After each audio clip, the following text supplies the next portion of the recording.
Evening, everybody. Now I'm right at the tail end of my starting time, but I had to make dinner.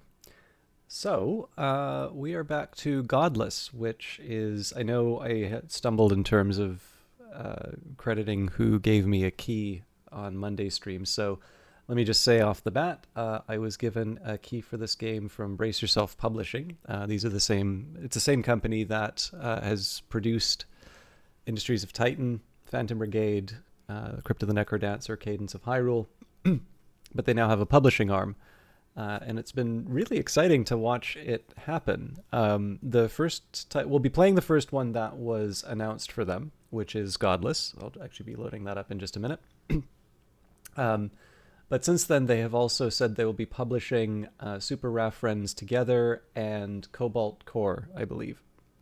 It's always a little tricky to remember the names when I don't have them in my library immediately.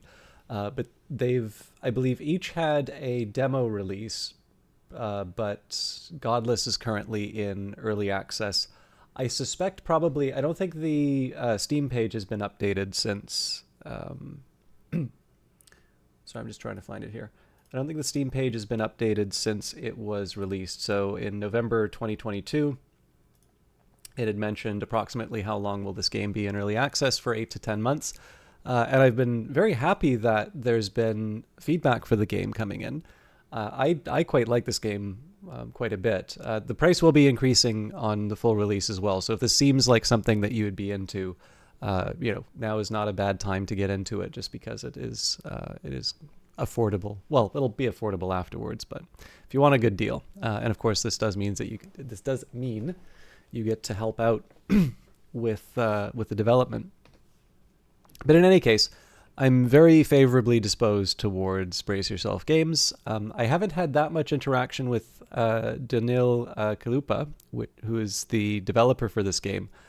I don't know what they would have done prior to this, but so far as I can tell, this is their first game, or at the very least first sort of wide commercial game. I definitely need to appreciate being in Ottawa, and even to a certain extent going to the full indie stuff in Vancouver. I needed to appreciate that there are there's a lot of small games that people make as little hobby projects, game jams or anything like that, and you don't necessarily see them published, or they're published under names that you wouldn't immediately recognize with another person. Certainly if this is Danil's very first game, I don't think, I don't even know how one would compete with something like that. It's definitely I think it's a very impressive first entry. And on top of that, like I said, I'm well disposed towards the publisher. I've noticed that the developer, Danil Kalupa, is quite active in the forums. Now, I tend not to check out the Discord that often for Godless, because I notice there's a lot of talk of strategy. And I don't necessarily think that's a bad thing, but you all definitely know my tendency is to want to try and discover things for myself. So a good example of this would be the kind of exploit that we ran into last week or a week before? Whatever we ran into, that was actually something that had been discovered a couple of hours before in the Discord. And of course, had I known that, I probably, one, wouldn't have employed it unless I really wanted to see what the end was like. But number two, I would have missed out on the opportunity to sort of discover that myself. As silly as it was, obviously you don't want to make a game look bad when you play it. But if you naturally discover something that winds up being, very, very over the top, I kind of feel that that's fair game. But this is one of the reasons, I think that's actually a good example about why I still get very prickly whenever it comes to things like backseating, and that is that when that happens, or like when I'm not able to have that happen, I do wind up, I just wind up having a lesser experience with the game. But anyways, I was babbling on at great length. First of all, hello, Olaf. It's very good to see you. What I really wanted to say was, because I've been given a key from the developer, and or publisher rather, and because obviously I'm very favorably disposed to it, it's important to disclose that stuff off the top. I feel I've definitely overdone it on that, but I do hope you all give this a shot because I mean, I think maybe this is because it's a an early access title, but I do notice that the number of reviews is a bit low, at least compared to sort of what I would hope to see in terms of a game of this quality. And I mean, again, for my own part, this is the first auto battler I've played where I'm like, yeah, I'm like really into this. So I noticed that there has been a hot fix on May 4th, so I don't remember if that would have affected our own playthrough, but we're gonna play. It may be that some of the madness that I did last time has not been patched out yet. I'm not gonna go out of my way to how do I put it? Like I don't want to deliberately exploit some kind of an imbalance in the game, but on the other hand, like I also don't want to like cut myself off at the knees because this game definitely beats me up. Oh, as well as I can, Olaf. I'm still behind on stuff and very, very tired, but I'm trying to be a little less of a downer. So thank you for asking. And there are some good things. Actually, this will be one for the old world streams, but one of the books that I've had a little trouble getting my hands on. Again, I miss Vancouver a lot, and it's actually the reading stuff comes up more and more often. The used bookstores here are nice, but they're a little uneven in terms of the material. So I do tend to find that I order things that arrive in the mail a little bit more often. So there was one that I was actually having a little trouble hearing from the shipper, but R.T. Wallace's Introduction to Neoplatonism. What's interesting about this one is that the book was published in the 1970s originally. And at that point, there really wasn't any kind of an introduction to Neoplatonism. And it's not exactly the easy... Like, so any ancient Greek thinker is going to be... is going to be a tough read at the best of times. I got through the fragments for Pythagoras today. I still have not gotten over COVID and like taking baths, and I still read in the bath. Like it wastes so much time, but it's a hard habit to break now, apparently. But yeah, like anything like that is already going to be a bit of a challenge. It's not the sort of thing you just pick up and casually go over and expect to sort of get the same experience out of it. So this book seemed to be sort of the first one to offer some kind of a bridge from a educated and interested non-specialist, so someone like me, to the specialist literature. So it's not that things weren't written on the Neoplatonists. It's just that if it was, it would be a little bit like me saying, oh, you're interested in economics? Well, just go pick up an issue of Econometrica and, take a look. Like, it takes me a lot of effort to read Econometrica, and I have the benefit of, fairly advanced study on this subject. So, it's nice to have that sort of bridging material. But anyways, that's, I was happy to get that because I knew there was going to be some trouble picking it up. But I always feel bad. I shouldn't be talking about material possessions shouldn't be making me happy, but I was happy that came in. And then I think there's one more on order that hasn't arrived yet. This is product of your countrymen. I ordered Arcadia by Tom Stoppard because that's available in the it's available in the Vancouver Library, but it's not available here. So anyways, let us begin.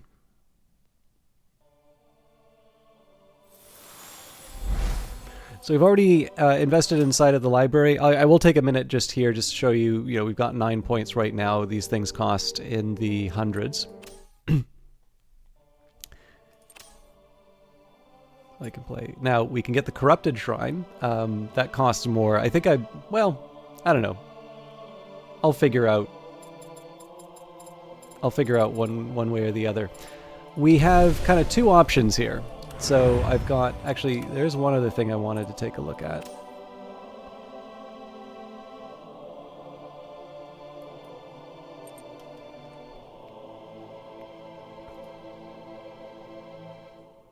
There was update 6, but I thought there was, yeah, the hotfix. Enemies. Yeah. I don't think it addresses the stuff that we've been talking about. So the first choice that I need to make with the new, with kind of the new update and some of the new things that have been added, we have two options for shrines. There is the standard immobile shrine, or there is the magma shrine, so can move and attack, and it starts each battle with 9 attack. Now, this has been a very, very powerful shrine, and the tricky part here is that, like, if I select this one,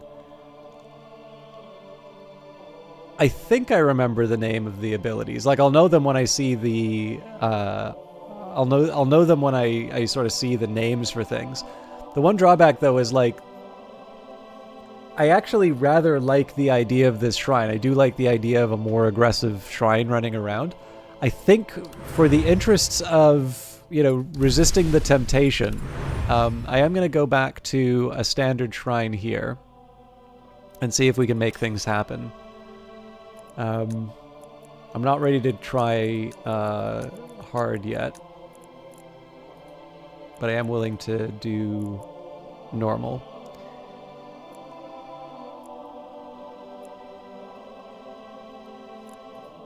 You can create a tile over another one to replace it. Use it to adjust the battlefield to your strategy.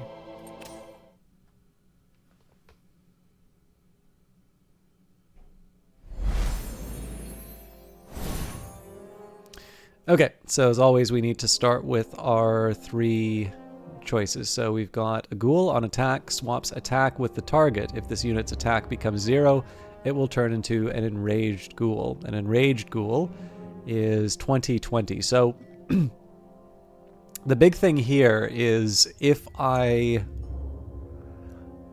are enemy units with 0 attack, that's my best option. The thing that always makes this a little scary is, at the start, at least for someone like me, is it's not really clear. It's not really clear how I get that damage reduction. So, like, picking a ghoul right off the bat is a bit of a risky one for me, simply because, you know, it's a pretty powerful creature, even in its own right. But unless I have some way of taking advantage of that special ability, there are there are better options that I have. So the Pyromancer does not have a lot of damage, quite a bit of health, deals 2 damage to a random enemy for each adjacent plane hex. So quite tempting, although the question would be, you know, what happens if you're in a very crowded battlefield, and at that point you're spending 3 mana for very little gain. So the last option I have here is the Plant Warrior, applies poison to targets, and I get to draw 1 a turn. So I think this will be my best option, at least for the start. Okay, next up we've got a Corrupted Tree, steals 1 attack when attacked. So that would have been a decent synergy with the Ghoul. You've got the Nomad, each turn adds +2/+1 to this unit if they're on a plane hex, so that's also tempting. Finally, the Sacred Grove, each turn adds +1/+1 to a unit on this tile and triggers their each turn effects. So this is a pretty tempting one, except that I don't have much in terms of their each turn effect. So I think I'm gonna bring in the Nomad. So right now I have a lot of sort of fragile creatures that don't cost a whole lot to deploy. Finally, we've got Elementalist, add +1 health to all adjacent allies and deals 5 damage to all adjacent enemies. That's pretty tempting. Sand Golem destroys a tile on this hex to gain 2/5. So that would actually lead to a number of planes, I imagine, and then swap the attack of 2 units. So that would have been good for the ghoul. I think I'm going to bring in the sand golem. So the idea here is I'm going to try and let the sand golem clear the path for my my more devastating units, or to make it more devastating for some of my units.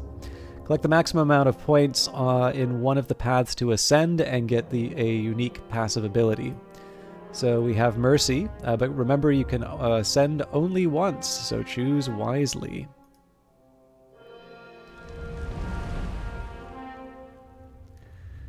Okay, so Mercy, God of Prosperity. Whenever an ally is summoned, their health is doubled, but you cannot have more than 2 allies in play. The shrine does not count. Cruelty summons a Bone Horror on turn 7. It gains +2/+2 for each unit dead. And finally, Honor. All allies will retaliate when attacked by weaker enemies, even after fatal damage. So, my first impression here is God of Prosperity is dominated by these two, and it's specifically the two allies in play thing that hurts it. Like, doubling health is nice, but like it's a summon effect, right? And some of the units really come into their own once you kind of let a bunch of things happen to them. So the limitation's a little too high, whereas, you know, getting a Bone Horror on turn 7 with potentially a lot of bonuses. So it's a 4/4 with 2/2 for each dead unit. Like, given the fact that I'm going to be throwing a bunch of nomads and plants at the enemies, seems to me like it's a this is an easy way for me to get a ridiculously powerful creature. Finally, there's God of War. All allies always retaliate when attacked by weaker enemies. So in this case here, you know, in the previous game that we played, we had this problem where, you know, we'd have units that would sort of get wiped out before they could do anything to the enemy units. And even though the enemy units maybe had they were weak in terms of health, they managed to just get through our guys faster than we could handle them.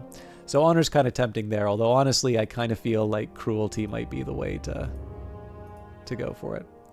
I do notice that, there we go. I will have to see how we actually get those points, but... And Divine Inspiration adds +1/+1 to all allies every turn. Okay. We are on our way to the Elvish Refuge. When the sacred woods were being scorched by the gods, no one gave aid to the elves. Yet, the Elvish Emperor still chose forgiveness and compassion, restoring trade routes for the sake of those who survived. So we've got the Battle Sorceress, able to teleport to the shrine. We've got the Rune Master, summons phantoms on ancient runes and places of power. There's the Archdruid, deals damage to all enemies on forest. So the good news is we have 2 turns before we need to worry about the Archdruid. And then finally the Ogre is going to be a problem at the end. So I think I will place the shrine in the woods.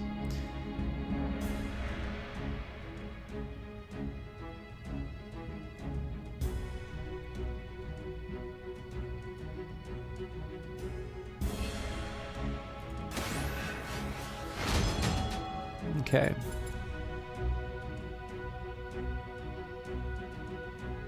I think I'll start with a sand golem and a nomad. So the sand golem basically clears the path for my people, and then the bandit's gonna be earning some points for being on plains tiles.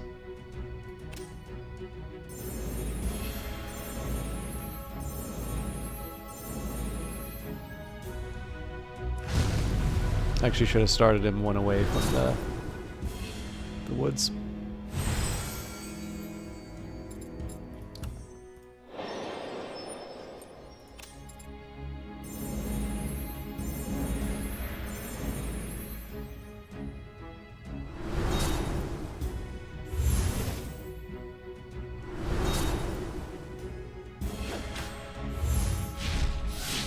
Okay, so that's not a huge surprise that they moved in there. This is going to be kind of tough just given how much health they have. So I think I'm going to start with poison.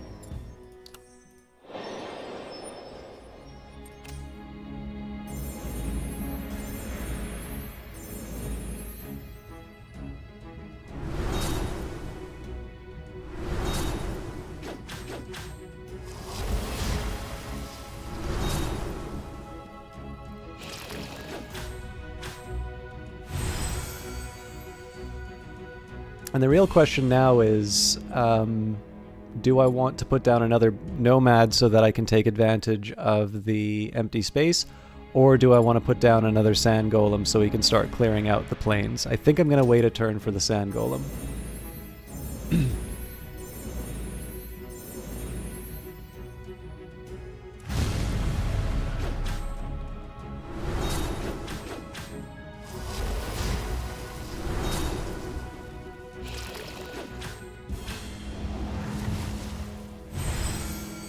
Okay, so now we're going to be kind of back to trying to rebuild our work. Oh, this is a neat idea. So basically, like, our choices in terms of the fates are going to affect our ascension, so it does actually guide me down a few paths. So we've got reassemble body, summon a random ally on a random hex, or pay tribute, add +1 attack to a unit. If it exceeds their health, you get +8 ether. So we will go for reassemble body. And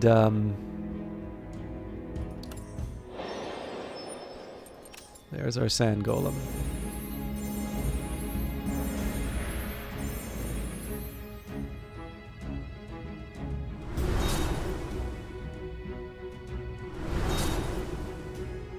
So first unit this unit attacks is going to wind up they're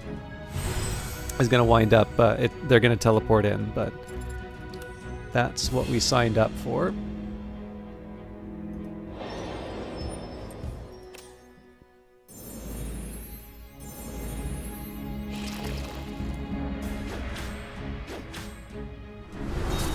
So this nomad's already toast.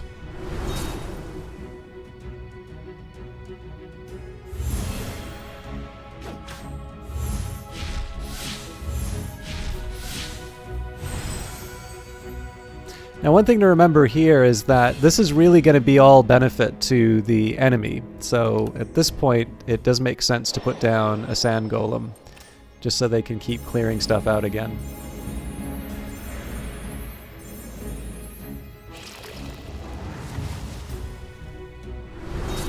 I do want to get the poison building up next turn, so...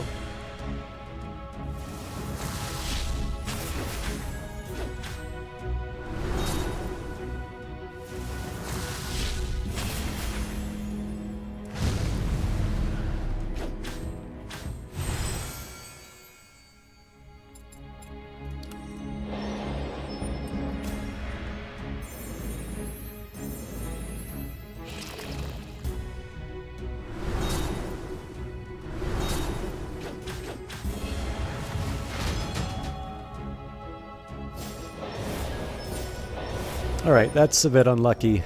So I can relocate a unit, eliminate any unit, and deal damage equal to their health to all opposing units, and then create 2 Gale. Well, let's do last order.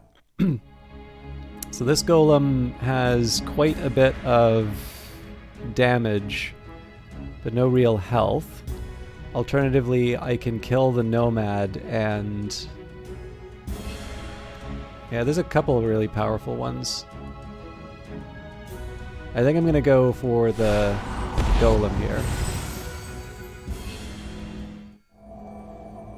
Okay, an enemy has been defeated, but life still glimmers in their body. Now you are to decide their fate. Again, we're going down the cruelty path here, so deal 5 damage to any unit. If they die, you will get +1 mana.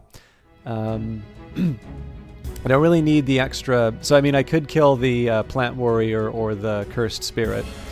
Actually, what is their ability to do? On death, all adjacent enemies lose 1 attack. I think in this case, though, we're going to... oh, sorry, it's not the druid, it's the rune master here. Okay. I think at this point, let's get our plant warrior to poke at the sorceress.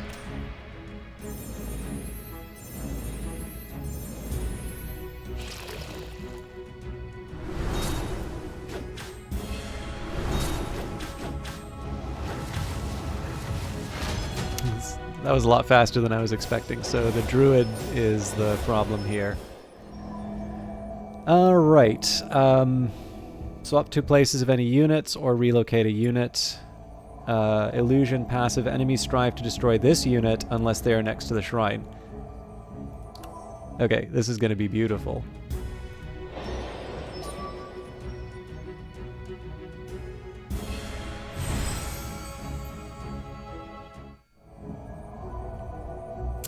Several enemies have been defeated, but life still glimmers in their bodies. Now you are to decide their fates. We can exile, add +3/+7 to an ally, but all enemy units on the next continent have +1/+1. Alternatively, we can grant a morale boost to an ally. And in this case, I think the +1/+1 to a unit makes the most sense. The question is, which one do I apply it to? I think we'll put it on this confident fellow. Let's try Soothe Before Death. Not quite the distribution I was looking for. I was hoping to save this guy, but... let's go for... a Nomad here.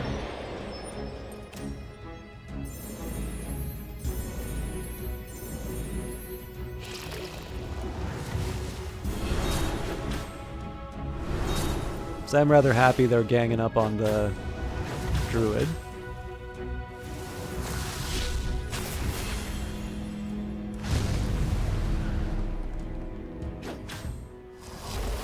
This guy has no sense of self-preservation.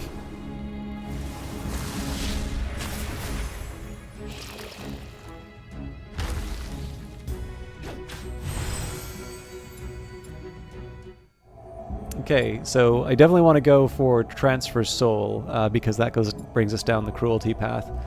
So summon a 2/2 copy of an ally on an adjacent hex. So this is just to help stack up the poison, and likewise...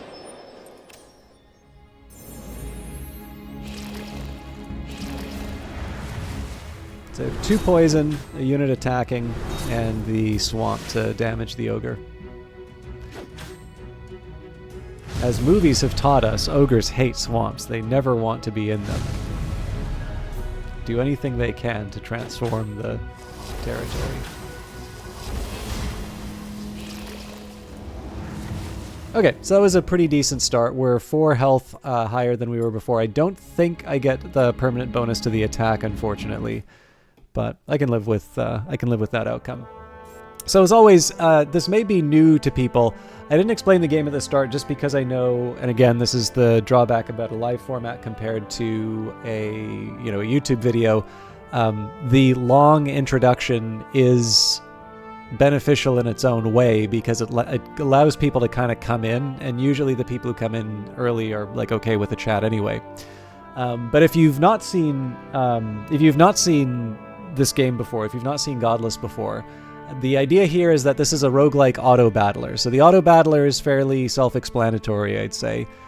It's actually, like I said, the first auto-battler I've really gotten my head around. I tried Dota Underlords, and it had been a while since I played Dota, but it was actually one that I felt that I needed to know more about Dota than I did. And that was a real turnoff for me. I will also confess, like, the idea of not having control over my units is not my favorite thing, which makes it seem so strange that I played Dota for as long as I did, because of course the whole point of that is that you reduce the real-time strategy experience to basically a single unit. Obviously there are units that break that rule, so like Meepo in Dota 2, if you've ever played it. I'm sure there are League versions of that as well. And you can kind of tell who's coming from an RTS background. Basically, so Jen would be another example. I think no, I don't think Enchantress lets you. Anyways, there are a few people who let you control multiple units, and you can kind of tell if somebody's come from that real-time strategy background, basically because of their level of comfort in controlling more than one unit. And the auto-battler basically takes that to what you would probably think would almost be like, you can imagine the concept of an auto battler almost being a satire on the direction that RTS went. I know I constantly, whenever I say, the MOBA, this was when Dawn of War 3 came out, and I said, MOBA's kind of probably the biggest thing that's happened to the RTS, and there was like, MOBAs aren't RTSs, and I'm like, there are broad genres and there are smaller genres, and like the fact that, if you remove the building, does it cease to be an RTS? Like Bungie's Myth, does that cease to be a real-time strategy game because you couldn't build buildings in it? Total War, right? Is it the turn-based strategy part that makes that an RTS? But I don't know. People just like telling other people what to think, I think. But yeah, you can almost kind of see the auto battler being almost like this satire on the direction RTS wound up going in terms of sort of player preferences, which is to say, oh no, the clearest number. It's it's almost kind of like the evolution of religions, right? You have many gods, and then you go to one god, and then the modern one is one less. And apparently, this is the way auto battlers work, right? RTS, you have many units, and then you go to the MOBA where you have one unit, and then the auto battler is the atheism of video game genres. You control nothing. Yeah, so it was just one that I bounced off. I wanted to like it, but it was one that I sort of bounced off of. But I've definitely been charmed by Godless, and I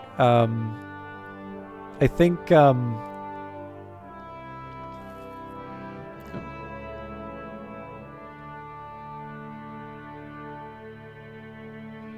sorry, just need a minute.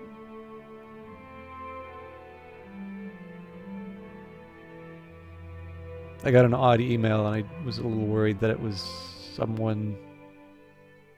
It wasn't. It didn't matter, but yeah. So in any case, the roguelike element. I think you probably have seen an example here. The ascensions are not a. Those are not the. Those aren't. I believe those are not part of the base game. Like, you start unlocking that over time. But basically, the better you do, you go to the library, you start getting some improvements. If you've played Hades, if you've played Risk of Rain, it's very similar to what you'd see in lots of other sort of roguelike kind of games. I do like progression systems like that. That is definitely a thing from indie gaming that I really like, is kind of taken off. All right, so we get... Oh, I'm completely unaccustomed to getting speed rewards. Okay, so we've got an arena. On enter swaps the attack and health of the entering units. Interesting. That's kind of opposed to my my strategy of like leaving it a barren wasteland. And oh, that's interesting. We're up to 76 health, so I got health for my trouble as well, it looks like. So I'm not entirely sure the arena is consistent with what I'm trying to do here, but it's an interesting option. Part of this, honestly, is a little bit like, I'm sorry to compare it to so many different game genres, but there is this element of deck building. And like, this is actually one of the reasons I've struggled a bit to get into games like Hearthstone, is I feel that I need to put a lot of time into learning what an enemy can potentially employ against me. And then, of course, like, inevitably those games have a dimension. So, like, I like the Fantasy Flight living card games, stuff like Android Netrunner, because in the end, those games you buy all the cards effectively. I'm sure, like, in the end, you probably wind up spending the same amount of money as you would on a collectible card game. But essentially, here, like, you do have the option of just sitting down with all of the cards and trying to work out what works best for you. And I like that sort of thing. So I don't know if this game would, benefit from having like a library of the different things that you can get, or if you just kind of learn it over time. For me, it would probably be beneficial to have the option of looking at everything, because I obviously play this game in, with gaps in between. So whether or not I'd be able to keep in mind everything that I can do. So a good example here would be the Enraged Ghoul, right? I said, well, this seems like an interesting card, but I'm not entirely sure I'm going to be able to pull away its, I'm not going to be able to pull away the attack of these enemy units. And that made me reluctant to pick it up. And in fact, I believe in the subsequent 2 draws, I would have been able to do that. I would have been able to, I would have had a couple of cards that enabled that behavior. So again, you never know, right? You do the best that you can. But that would be a good example of where being able to know ahead of time what your options are would help. But in any case, Bloodlord, passive +2, gains +2/+1 whenever an adjacent unit dies. So that is definitely one that I want to employ. That works well with the existing system, right? So the Sand Golem is one of the first things we deploy so that it can level the battlefield. The Nomad follows up so that it can get buffed by crossing the plains. Once we are in combat, the Plant Warrior sort of applies its poison and it gets sort of absorbed by the enemy. But like if we do sort of wind up in that close quarters fight, this is a good time for the Bloodlord to come in rather than the Sand Golem, simply because it there's going to be a lot of units that are sort of falling as the as we try and keep the enemy from getting to the shrine. So I think we've got the beginnings of some interesting combos here.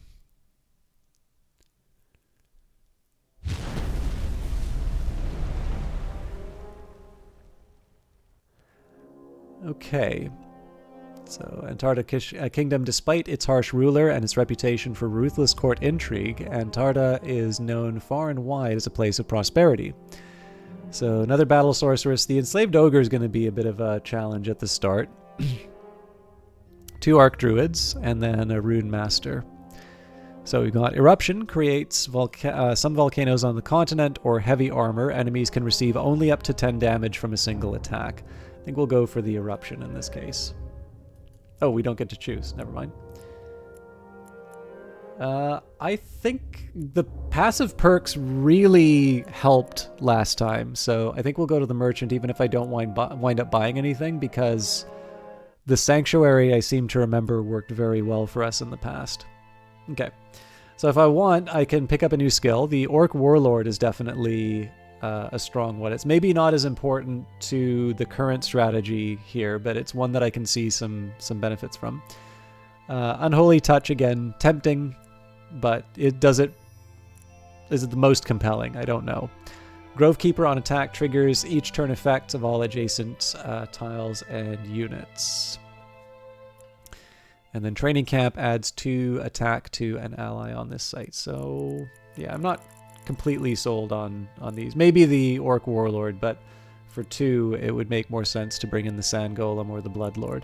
So my other option here would be to pick up a Spark of Fire or Spark of Nature. I think I'll get both. And then we'll, I don't even have an option on the scrolls, but I almost never use them, so I figure I won't pick those up. It's kind of like Hollow Knight and the magic. Like, it's absolutely beneficial to use it, and I got better at Hollow Knight once I started using the spells, but I got to come to it on my own terms. I can't be told to do it, because I'm just, it's the Schopenhauer essay again. It's you have to earn your inheritance. Okay, Divine Protection. The shrine gets defense 1, so presumably, 1 less damage from attacks from each defense stack. Rune of Power adds 3 attack to the shrine whenever an enemy enters an adjacent hex. Pretty tempting. And Master's Presence adds +1/+1 to allies summoned next to the shrine. That is also pretty tempting.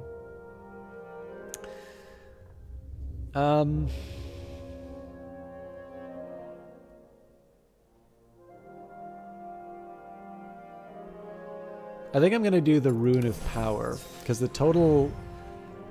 I feel like the total benefit is probably going to be higher. We'll see, but...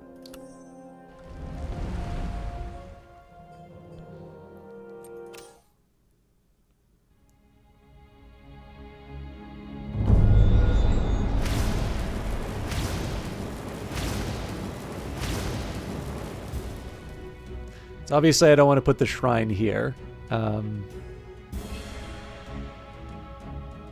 I still want to keep it as far away from enemy units as possible, though.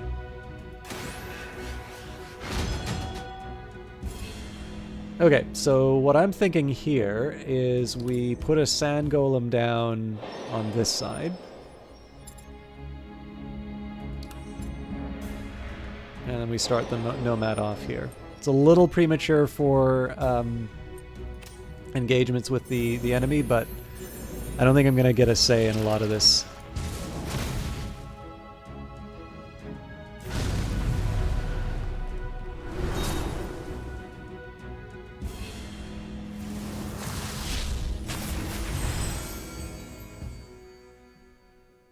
So the question now is, do I want to put another nomad down, or do I save up for another sand golem? I think I'm going to save for the sand golem.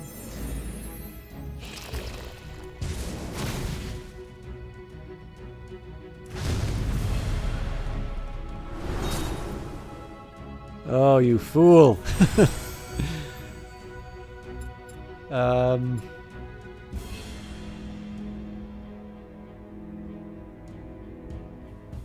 So I think now's the time for the Bloodlord.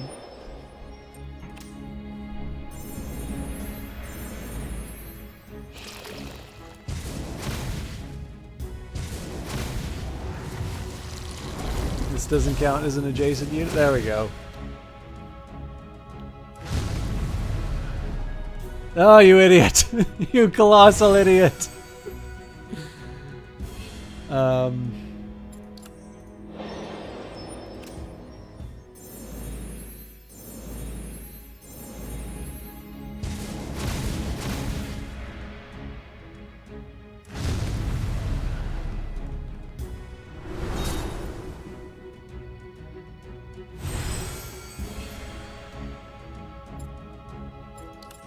I'm gonna stack up some nomads just so they can earn some health over time. The good news is the sorceress is going to be pretty weak by the time the bad guys show up, but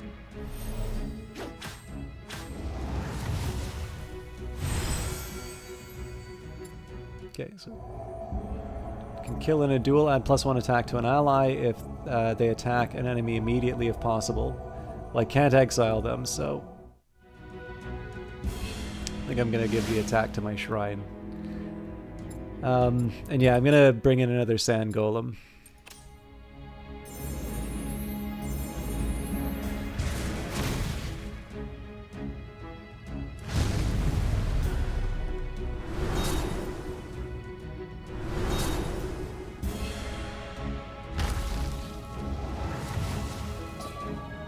I hate it.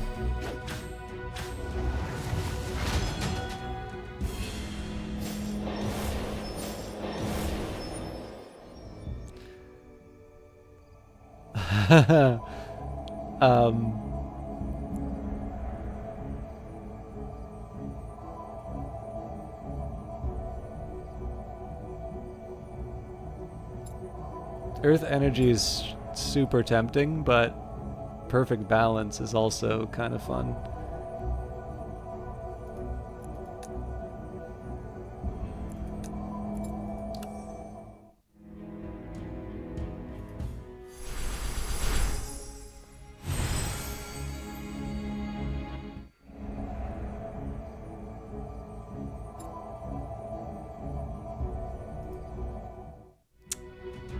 Okay, now this, if I'm honest, this volcano's actually been helping me, so let's kill this forest.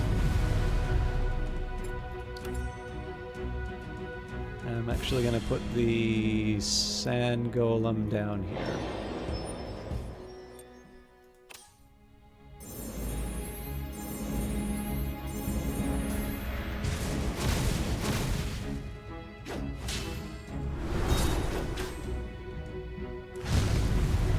Oh, that's right, I keep forgetting about the armor, so perfect balance is meaningless here.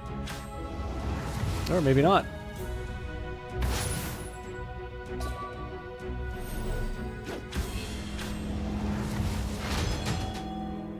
So obviously this is not good for my health.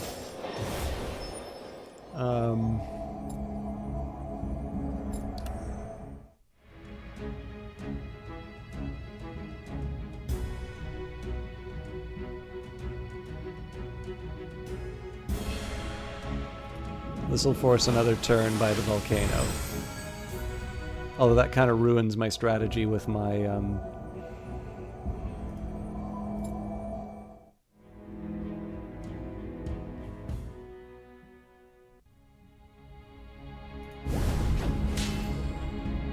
kind of ruins my strategy with...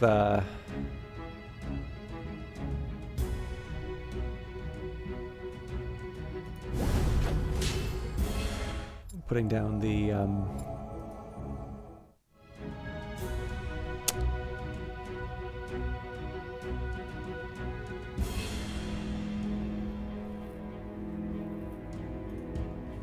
This has an interesting possibility.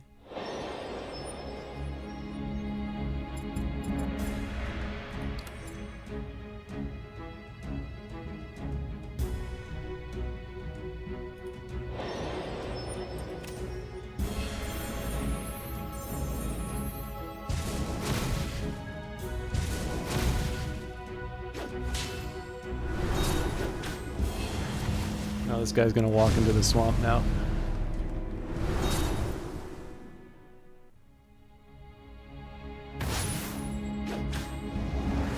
Oh yeah, what was I thinking? He could have killed that. Sorry, for some reason I thought this was blocked. Anyways, deals 5 damage to any unit if they die, get +1 mana.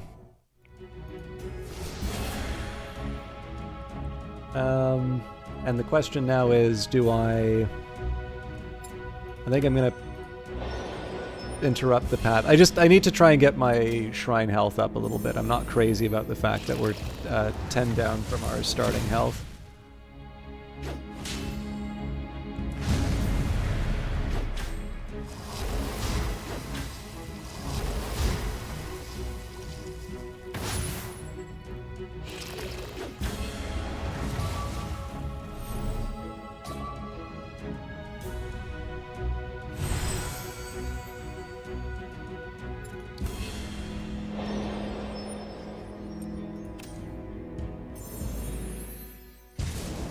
I don't know what I was thinking there. I could have put that anywhere else.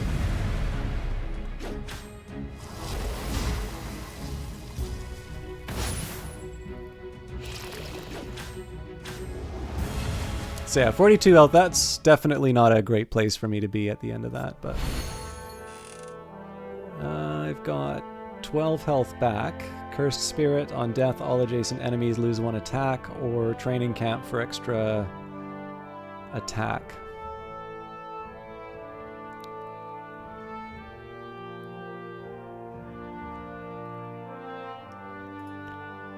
Try the Training Camp for now.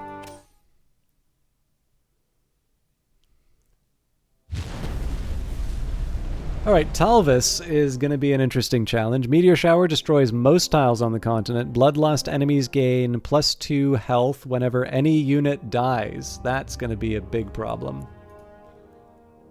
So you may not even make it past Talvis on this one. Okay.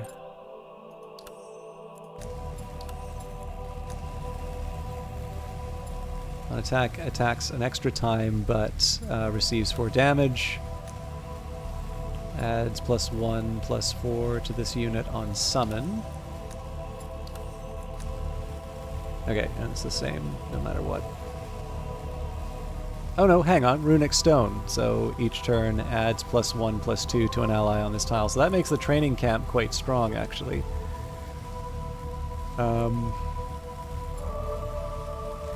So I either go for a one-time bonus... Yeah, this will be interesting. So I go for a one-time bonus on a... on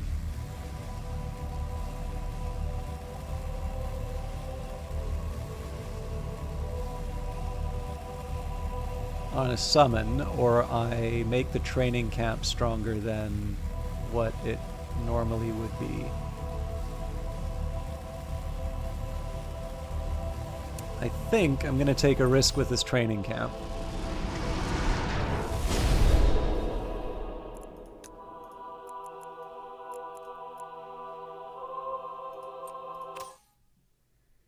This passive better save my bacon, because I don't think we're getting past the Broken Island otherwise.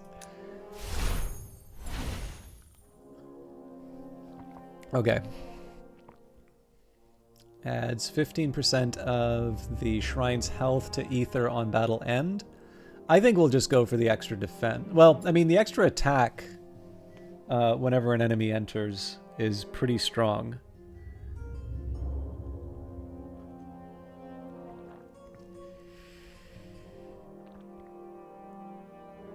I think I'm doing Divine Protection, though.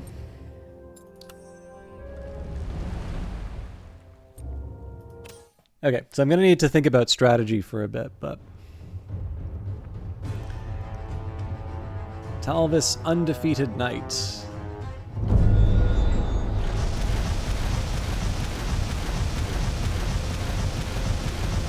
Oh, that's right. So it says destroys most of the tiles. It doesn't mean it makes holes. It means that it leaves wide open plains. Okay.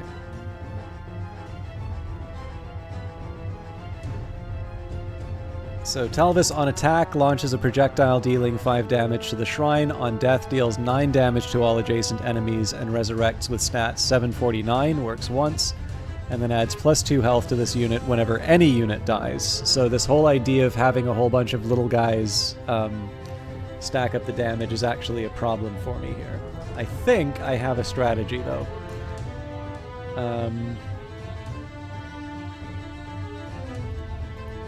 This is a little closer than I want, but I don't want the possibility of Talvis. I don't want the possibility of Talvis hitting, like going to a forest and getting bonuses to its health. Now this time we're going to bring only nomads.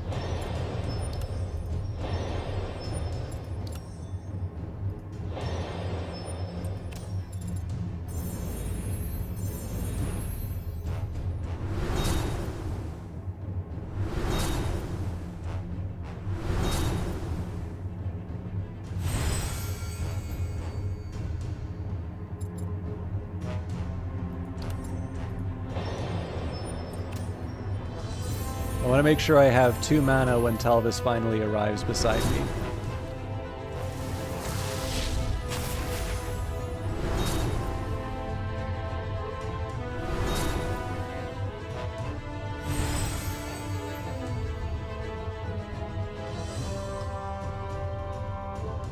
So this will not end well for this bandit, or nomad, but...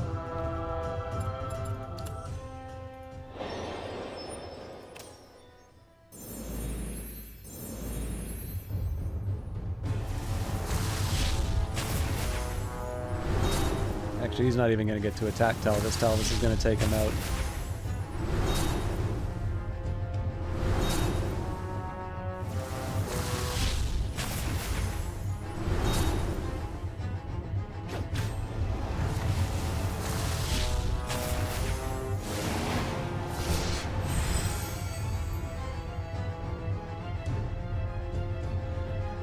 Okay. So here I need to be willing to wait.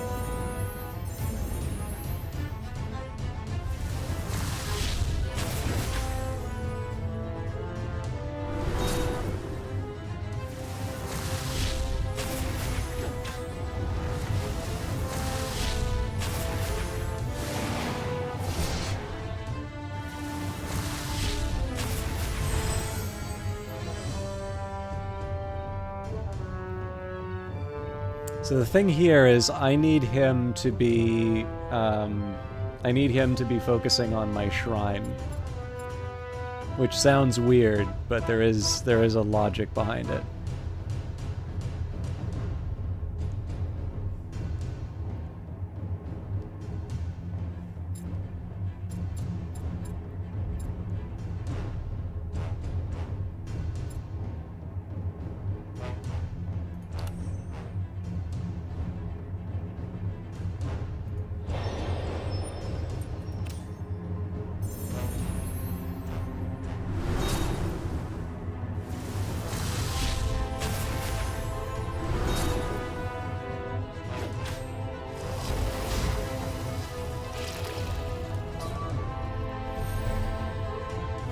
I'm not crazy about the fact he's just gotten a bunch of extra damage, but...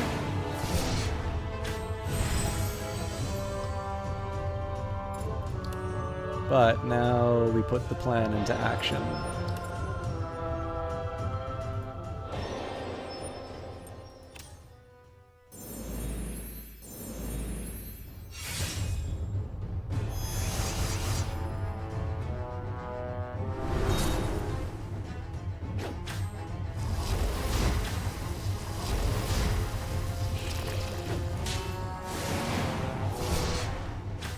I just don't think we have enough health to deliver.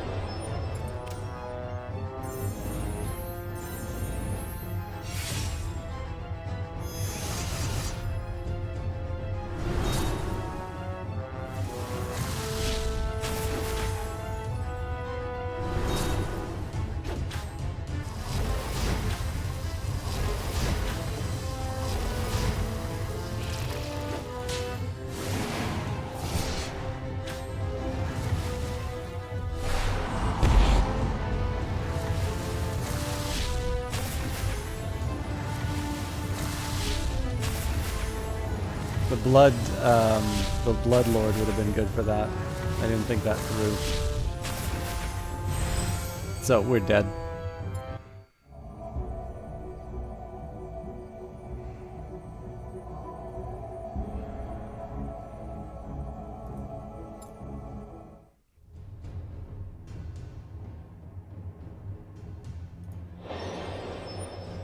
I don't see any way that I can heal this unit in the time that I need.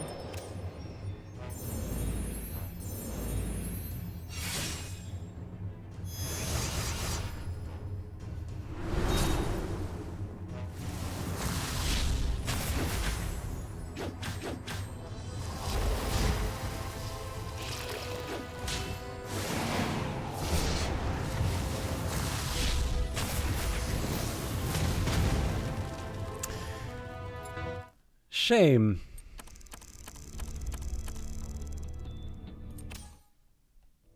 Okay, let's take a look at some goodies to pick up. So we've got Ether Boost, start each turn with 10 Ether.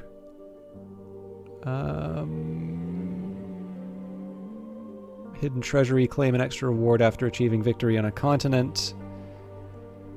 Giant Slayer, adds 10 to Shrine's health after defeating a boss. That might be tempting. Free attempt to recreate a continent, not that important. I do like the idea of a battle shrine.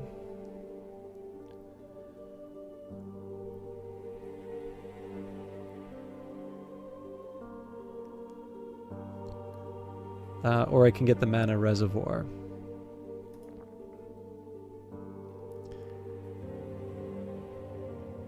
So I can save up, or I don't know, I like the idea of spending. Okay, so not a great start, but we can give this a shot. I'm definitely going to try with the default shrine again, because I don't think I'm going to get better if I don't.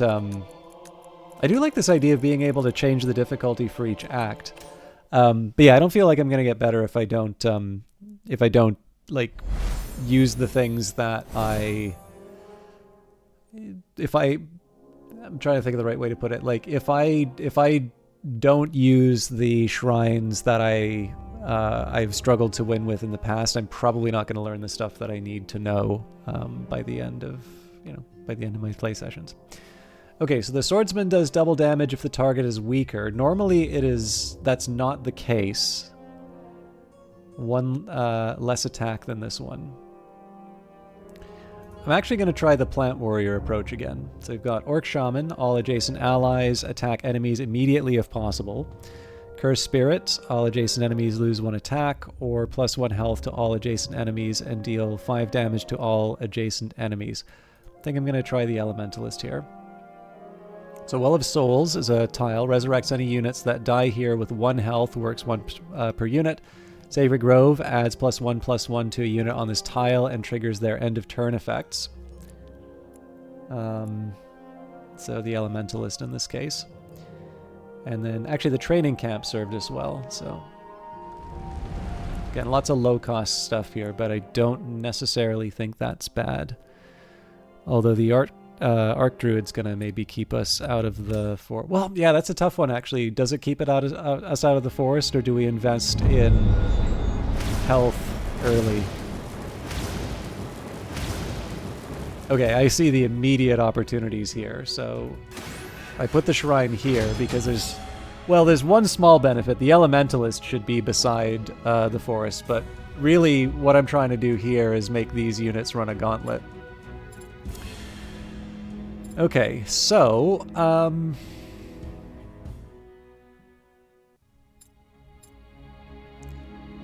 what I'm thinking is maybe I get a couple poison units.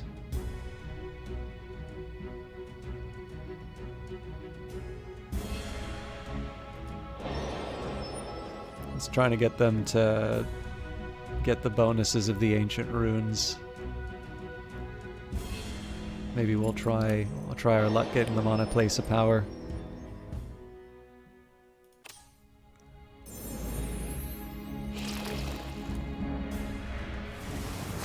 That can't be good for me.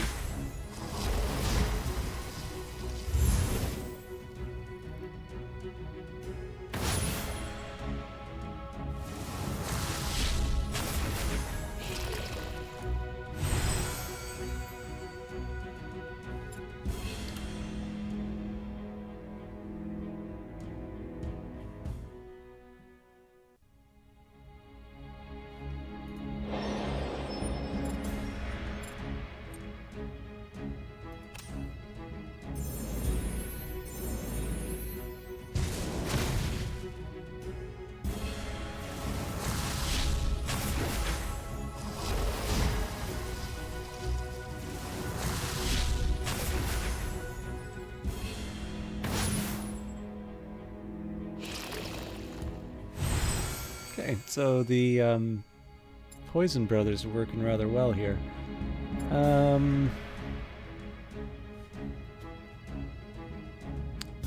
This is just to deny the rune for the enemy unit. I'm gonna wait.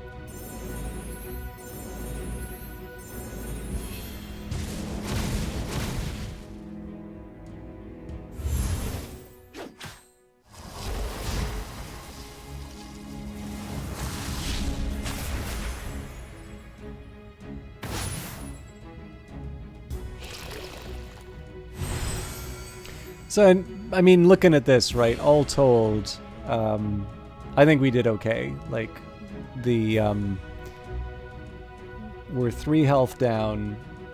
The Arc Druid's taking quite a bit of damage just by traversing the area, and we've boosted our attack to something kind of nasty.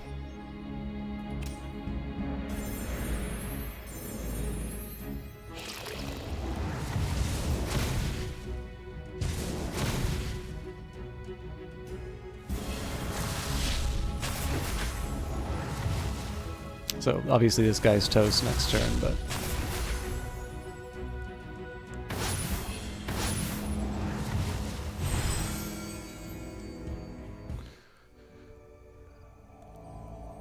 pay tribute. Well, there's also Soothe Before Death, but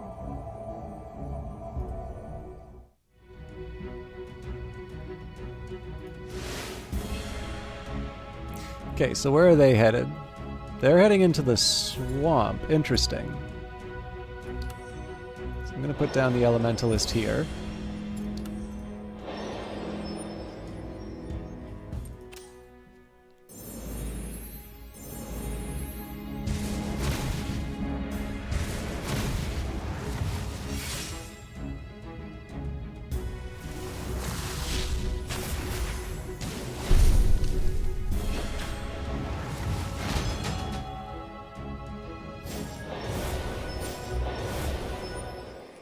Alright, this will be a little bit of a pain, but... oh, nope. Astral Projection. I feel like Astral Projection is a pretty strong benefit. Although I should have questioned... Okay, so what benefit do I get from... No, actually there's a huge benefit from wasting the enemy's time, so... the mushroom is going to be a bit of a problem, but...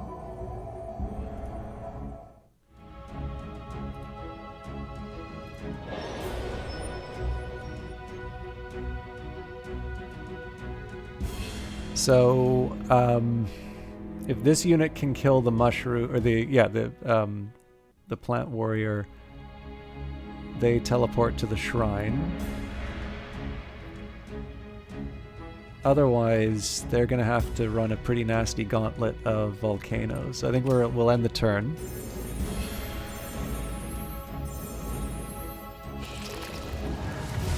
Oh my god, I'm an idiot.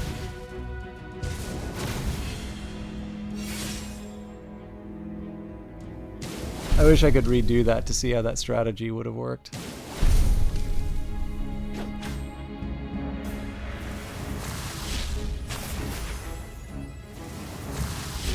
I mean, it could be worse. Like, obviously, we've still bought ourselves some time here, but that was really boneheaded. I think I'm just going to let everybody get annihilated by the volcanoes, and then we'll figure out where we are next turn.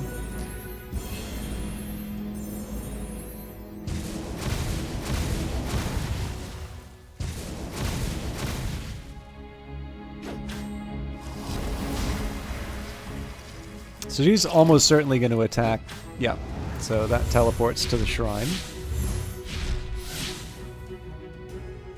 It seems to me like this unit moves into the training camp, so I don't need to worry too much about that. Phantom should die to the volcano, so I'm not worried there. But I can take my plant warrior and deal with the sorceress. Could even put them in a training camp if I wanted, but I don't think that really accomplishes that much for me.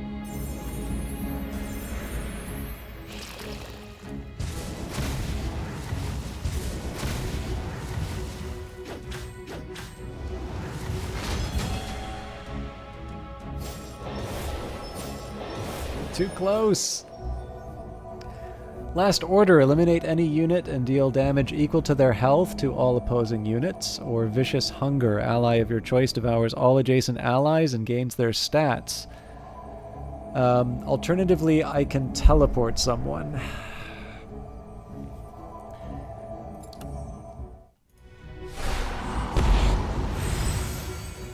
That was more just to get rid of the option.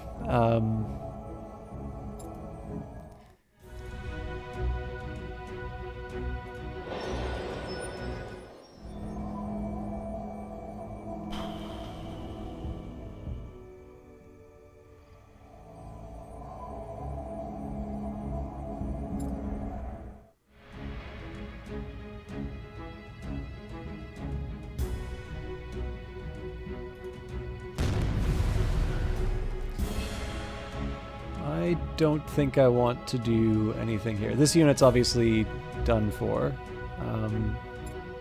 Well, here's the thing. It would be a good idea for me to use the mana, otherwise I don't really...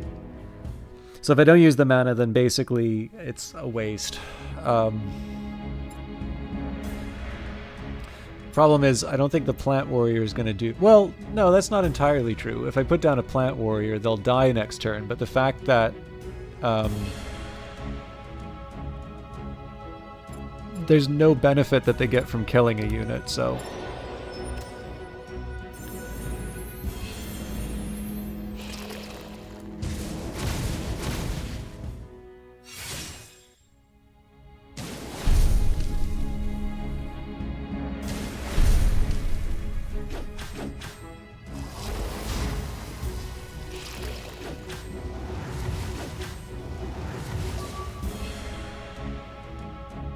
That was unexpected. I think I have to put the... Yeah, I have to put the Elementalist down, although I don't know if they survive the arrival.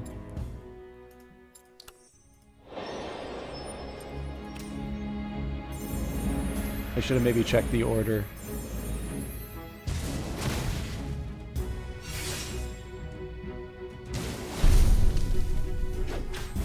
Okay.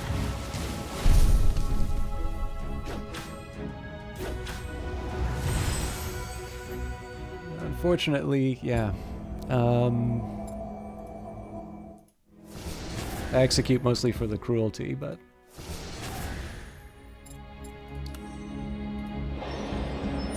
So in this case here, what I'm really trying to do is stop them from moving in.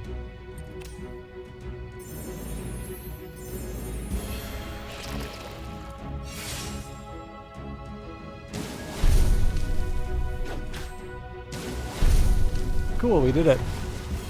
And we're at 76 health by the end of that, so that was a pretty good starting turn. Although it was more the second turn, the last round, that things started falling apart. So I'll confess, I'm not that confident in terms of the spells that I've got, but we haven't done too badly, I feel. Okay. Protector of Nature is always... So the attack is always equal to health. So the thing is, I don't know if I have a whole lot to improve the health of characters. But let's try Protector of Nature just as a nice reserve. I don't have to use it if I don't see the value.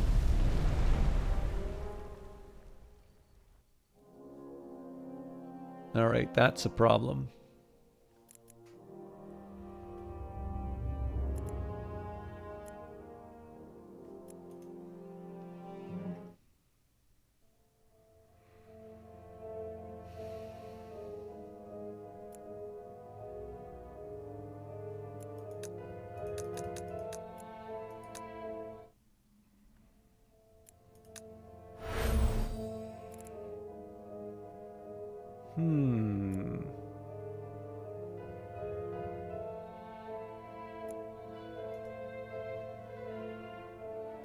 It's regeneration on turn 5. Well...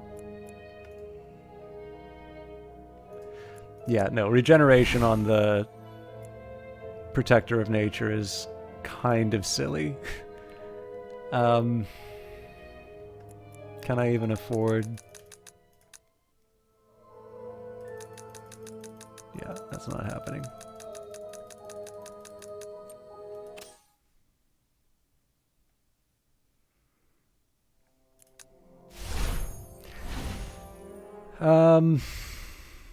I think I'm going to go Divine Protection for a start. So what are we up against? We've got a couple of Rune Masters. The Enslaved Ogre is going to be a trouble, and the Archdruid in turn 3 is definitely going to give me a run for my money. So, I don't know. It's going to be lumpy, but we might be able to see it through.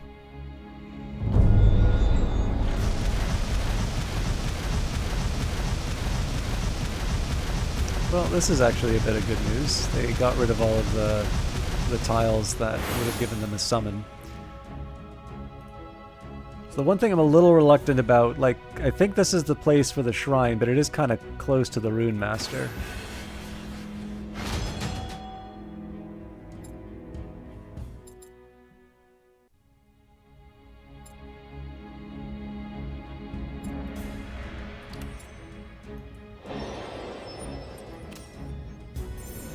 So basically, I don't want to give them an excuse to attack.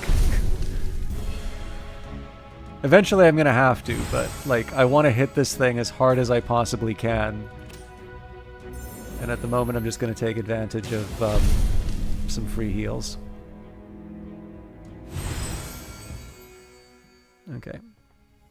So I suspect there's a collision course going on here. Yeah. So,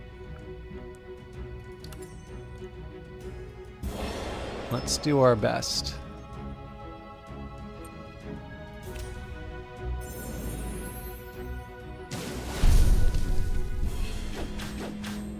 Yeah, he's gonna... punched. So interestingly enough, this guy's gonna ignore... Okay, this is interesting. I think my best option is to actually offer up this plant warrior as a sacrifice.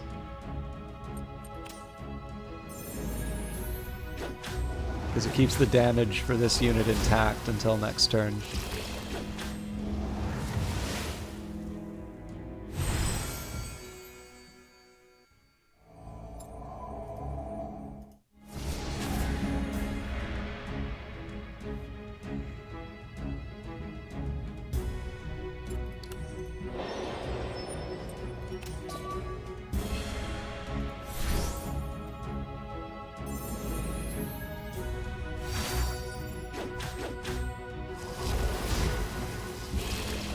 Nyah, nyah, nyah. Oh, crap. um...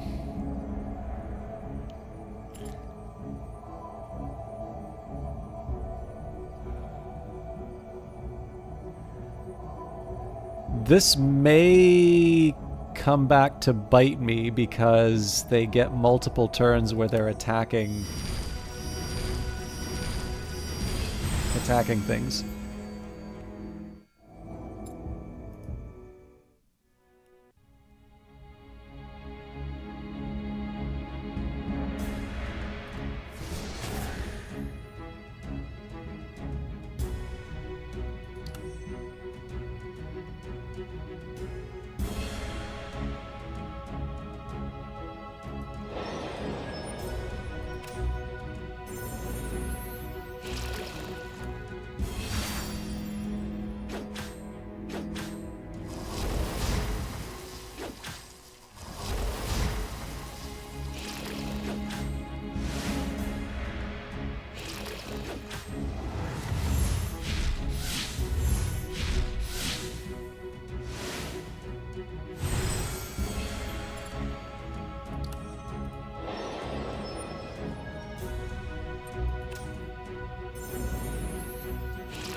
So yeah, again, really strong enemy that we're up against, but I feel that's...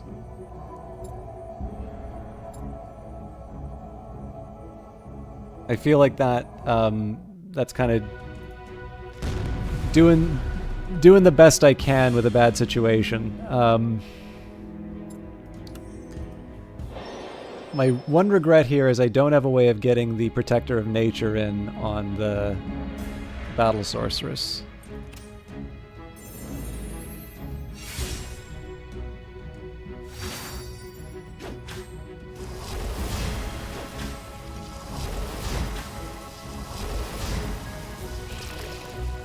But the poison did the job anyway. Okay, so, I don't know. This combo's starting to work for me, I think. So I'm gonna do Astral Projection.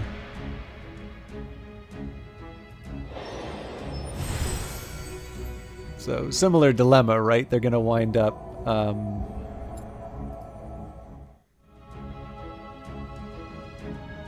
they're going to wind up getting extra attacks, or they're going to get extra damage for moving and like attacking stuff that I value, but...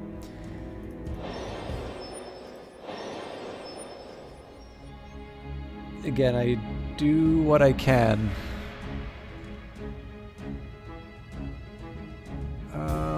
So for whatever reason, the Plant Warrior wants to go into a bad place.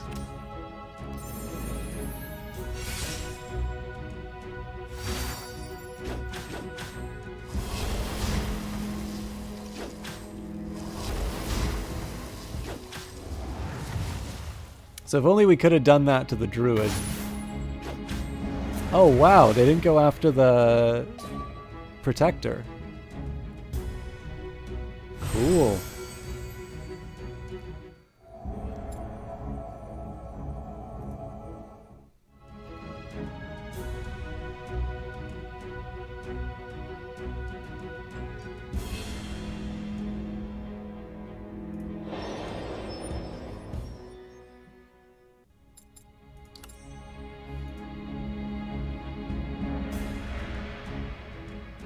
So that's interesting that they're not going at, like, oh right, because they're next to the shrine, so they wouldn't be bamboozled there. Okay.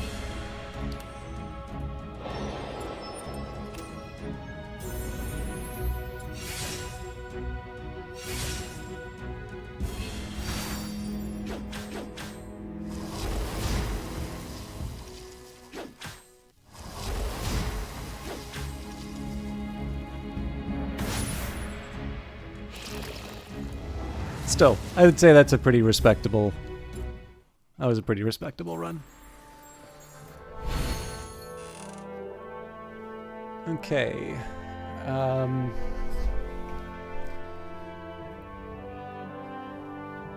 By the way, I'm also realizing it's not a good idea for me to... So I've resisted unlocking the third reward option. That's actually really bad for me to do, because clearly I gain versatility in terms of my strategies. So that should actually be one of the first things that I unlock. Anyways, so we've got Arena, swaps the attack and health of the entering allies. Beast, passive, when this unit receives damage, it adds the same amount of attack to them. That definitely feels in line with what I've been doing.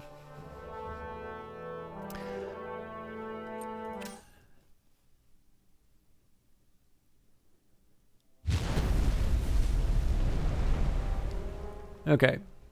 Flood will destroy a number of hexes completely. Judgment, enemies attacks deal +6 damage to units with higher health. Okay. I think I'm going to go for the double sanctuary. So I will take Rune of Power, and then I think we go for another point of Divine Protection. Ooh. Oh, I should have... Okay, so that's a new lesson. Always go for the Divine Protection. This will get interesting.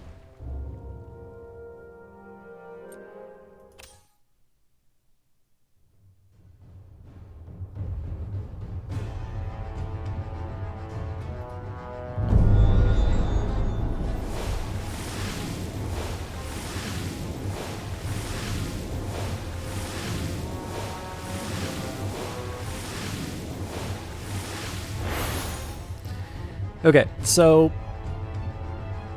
if the entered unit is Talvest, add 2/5 to him. So one of the challenges here is if I put the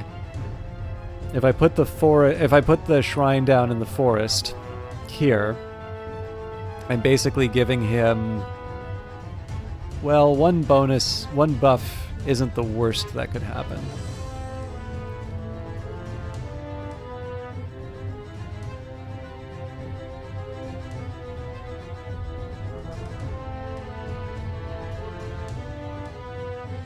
Actually,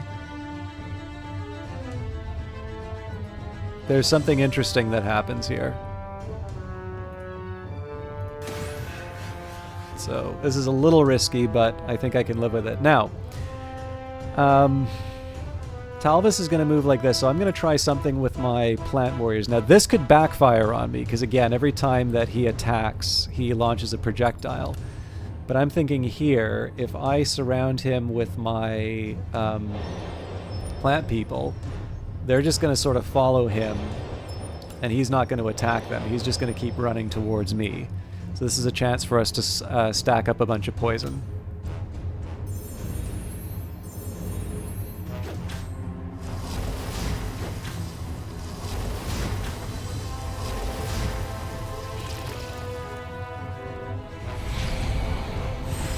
Yeah, so that's always scary to see, but now I need a protector of nature.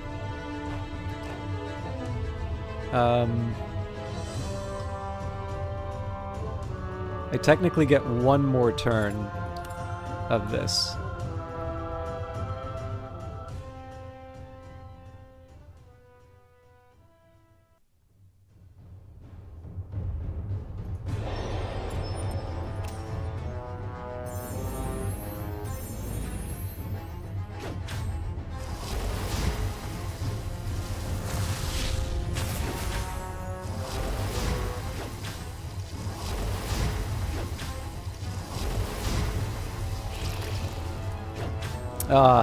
Yeah. Fair enough. I still feel that was kind of worth it. So we end the turn now because I want to summon the Protector of Nature. He'll take some damage when Talvis falls, but... Actually, I think one of my plant fellas falls this turn too.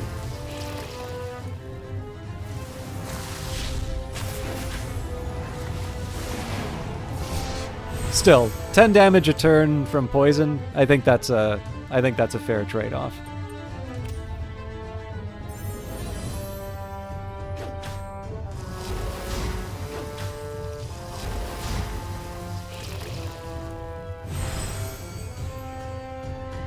Now, I didn't quite think this through because the Protector of Nature is going to want to move this. No, actually, this still works.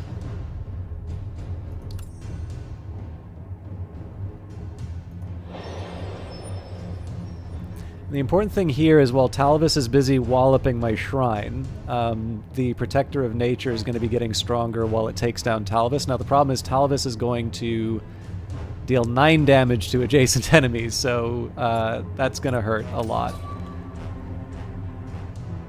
I guess we can give him Regenerate.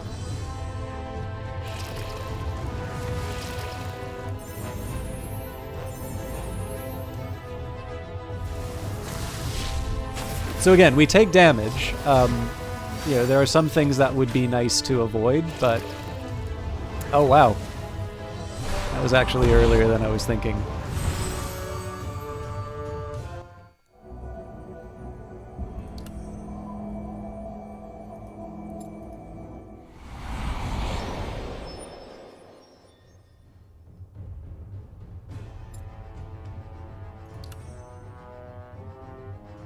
I think at this point I'll just be content to get another poison unit in.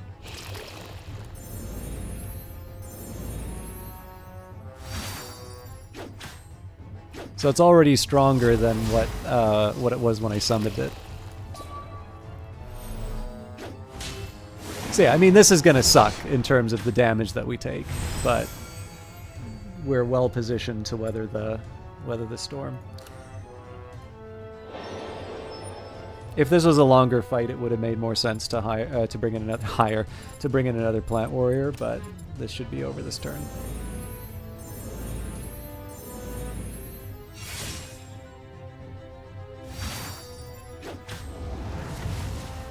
Cool. I think that was a much more convincing victory. I really do like how well thought out. I mean, so this is the thing, right? This could be table stakes when it comes to a like one of these auto battler games, but I do actually like the chances and the different. I just like the different things that you can do in terms of the combinations. I like how well thought out everything feels. Again, I say this knowing that I got away with something very silly with the Magma Shrine, but you know, it's still. I think the reasoning is still there. Like, I don't think it's very interesting to just, you know, poke and have fun at something while it's still in early access. That's exactly why you do early access stuff. And you know, for me, I like the fact that I like the fact that it basically gives me chances to feel clever. In the end, I'm really only ever finding something that this might work well with the.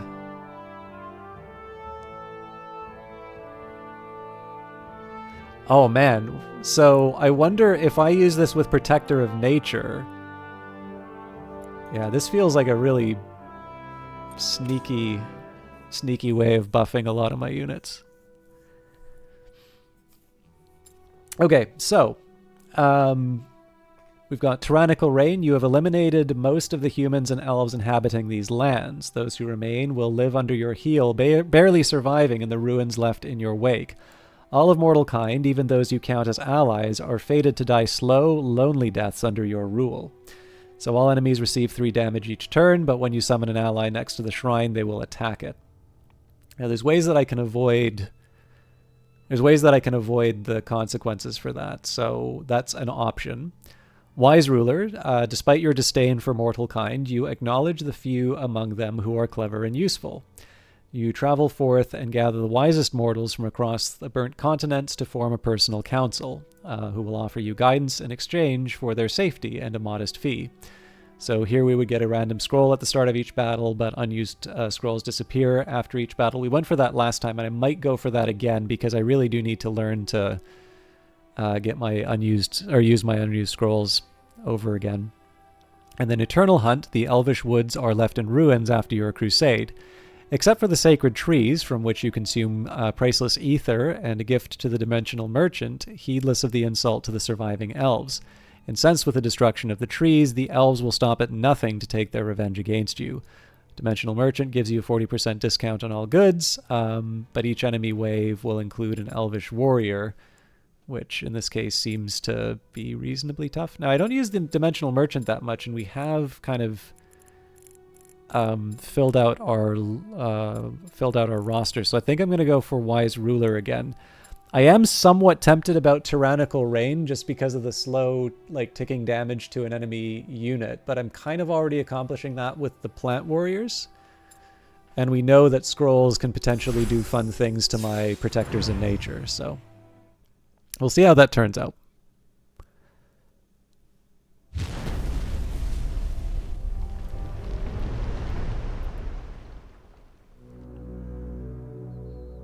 And I am now a Blood God. Summons a Bone Horror on turn 7. It gains +2/+2 for each dead unit. And looks like we get even more. So, Land of Wind. Sometimes one can see shadows moving within the shifting sand, though their nature is yet unknown. So the Archaeologist destroys all adjacent tiles. The Mechanical Golem creates Chain Lightning, which electrocutes multiple enemies. That does create a problem for my plants. And that's all we're up against next. And this is heavy armor. Okay, I think we're going to go for the double Sanctuary this time. Okay. I could do... Well, yeah, see, summoned next to the shrine, though, isn't that exciting.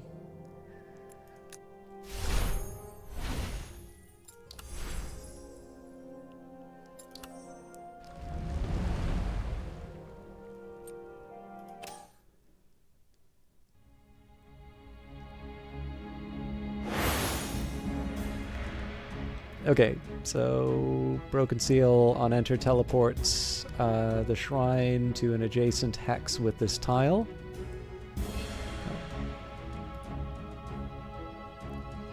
Okay, Archaeologist destroys all adjacent tiles every 3 turns.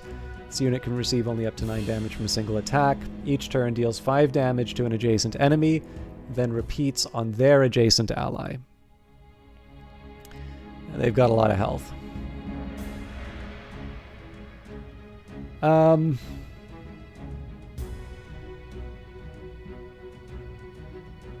So one possibility I see here is to take advantage of the quicksand.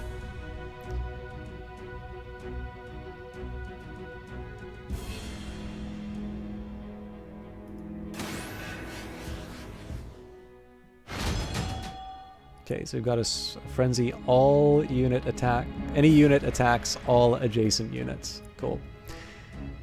Okay, so I need to think a little bit about how I'm going to play this out.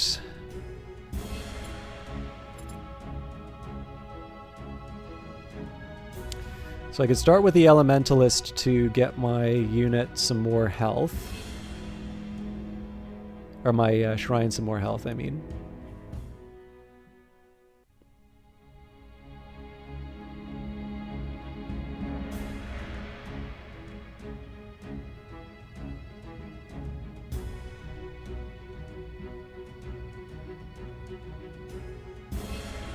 I do like the idea of chasing something down with the poison units, but...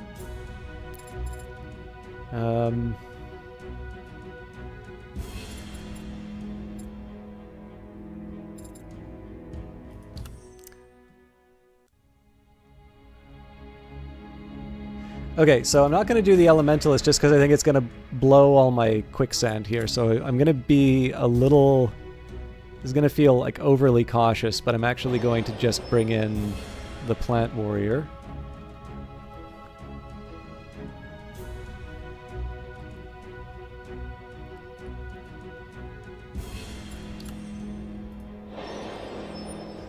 Again, we'll just stack up some poison on this guy.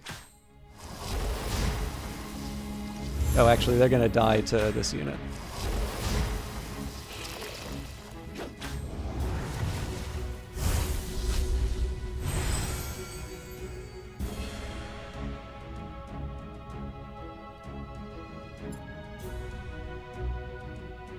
Okay.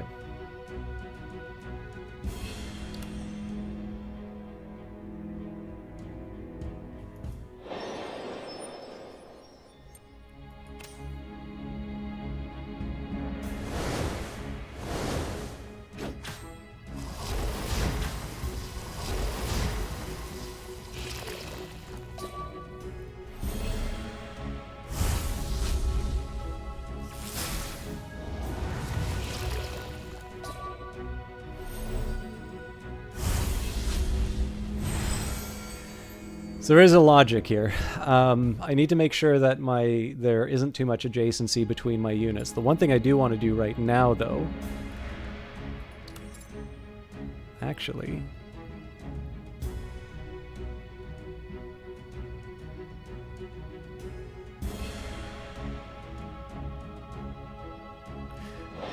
I may regret doing this.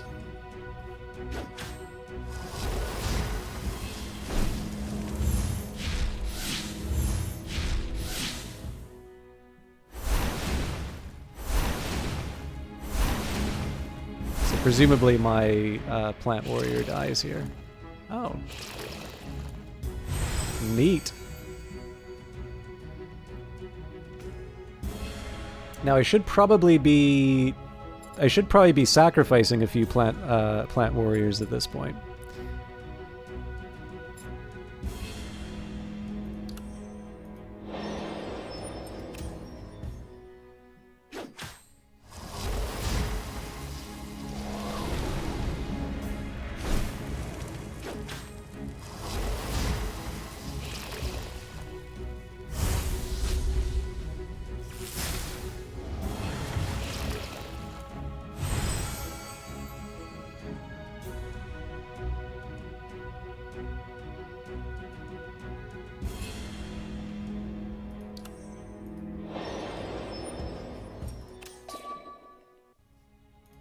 So you know who's getting the regen.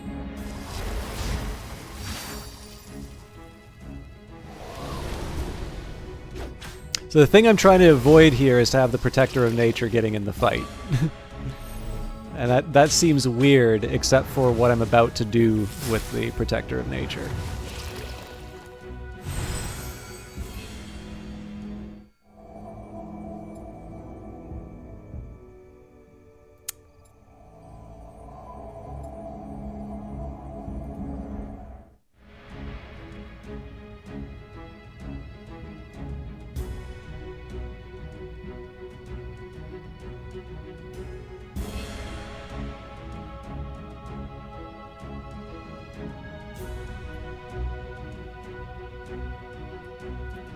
Yeah, well, easy come, easy go.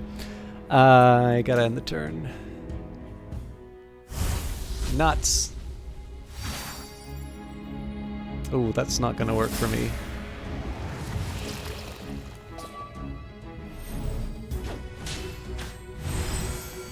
Works well enough.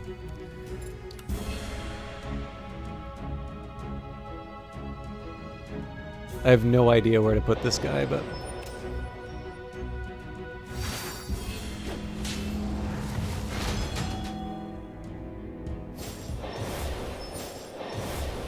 That's way too close. Create a Cursed Catacomb, Vicious Hunger, Ally of Choice devours all of your... Okay.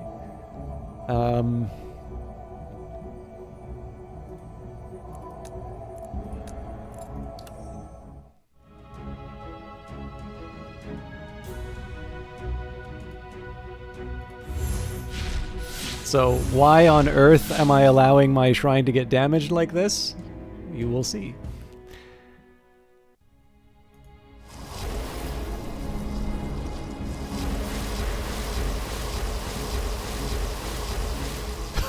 Oh, all right. I'm feeling good about this.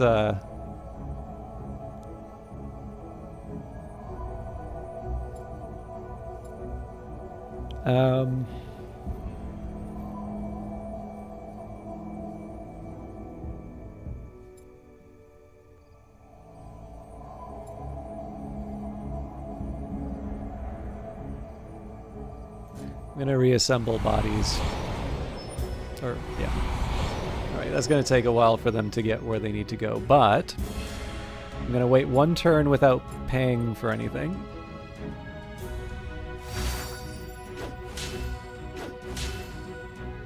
Fortunately, this little fella goes under. Oh, that... I wasn't expecting that. It'll still work out, but... Okay, so here's the beauty of this, because I believe if I do Unholy Touch...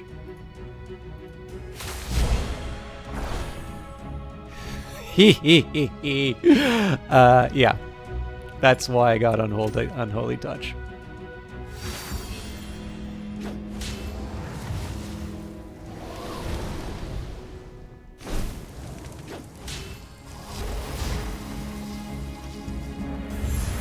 Again, a lot of this stuff doesn't matter because of the armor, but like it's nice to practice and like learn how this stuff works.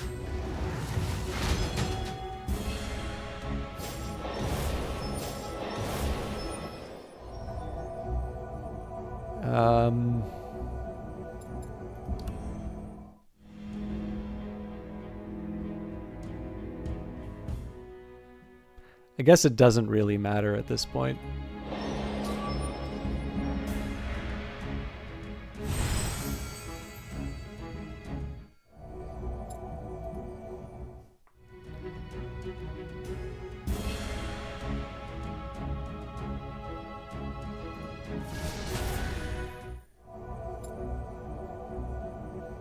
Ooh.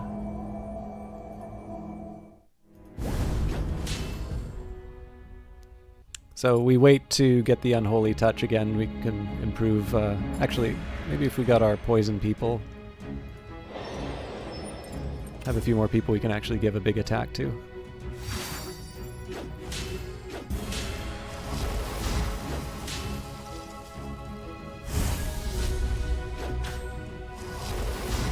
It would be nice if I had something to give my shrine a bit more health, but...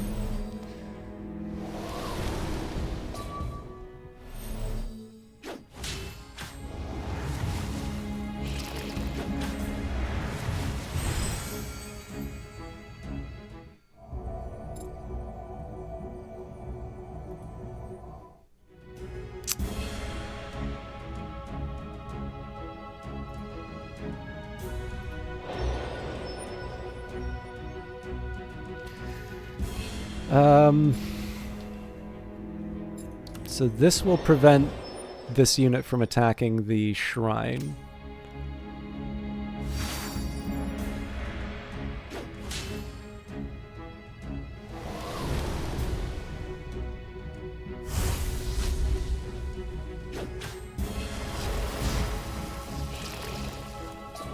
No, never mind.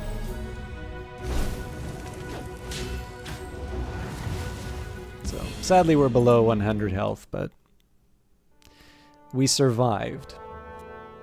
Oh yeah, I didn't even... I looked at the scroll and then I never used it. Okay. I don't think Sand Golem gets me anything.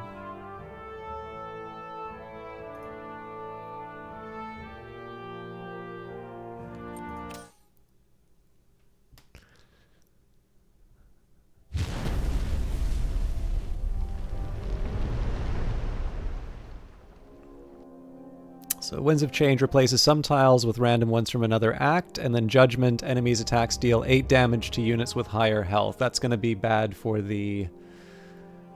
that's going to be bad for the... sorry, Protector of Nature.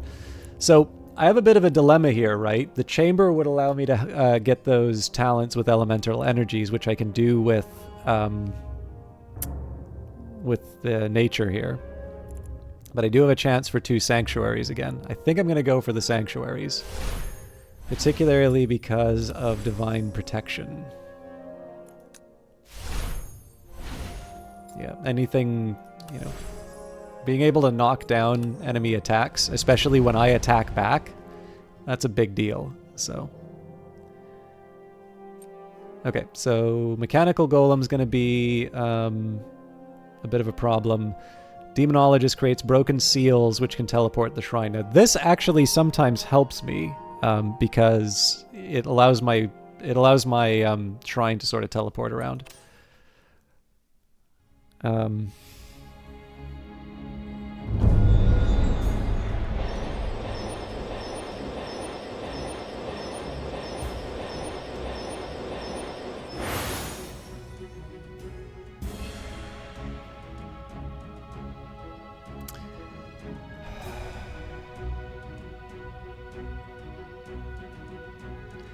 So the worry I have here is if I put the shrine in this spot, like either of these places, it makes it very likely that this mechanical golem is going to stand on the broken seal.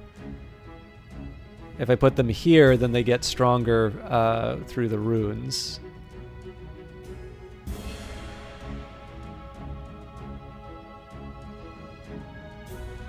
I'll take my chances. Yep. I'm going to be going on a trip.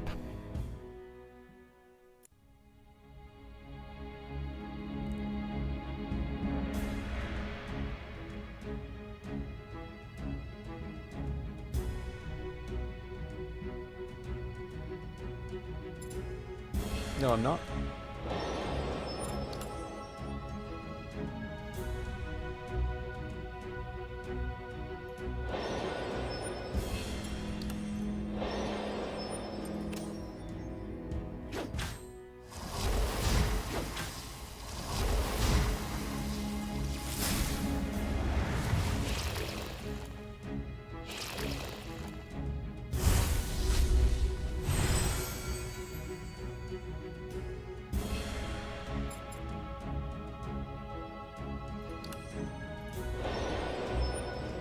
So I want to be a little thoughtful in terms of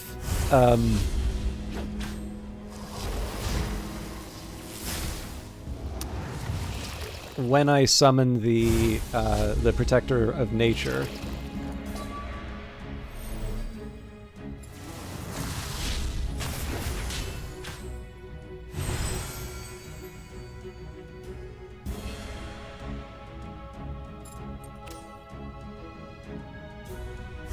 That sucks.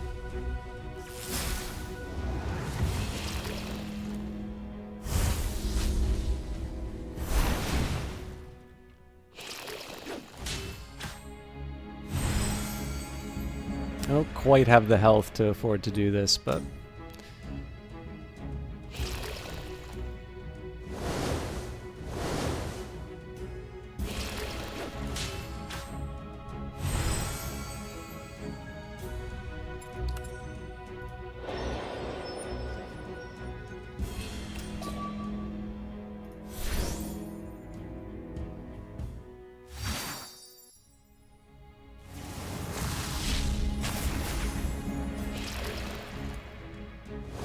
Oh man, this guy's stuck in an endless loop. I like that.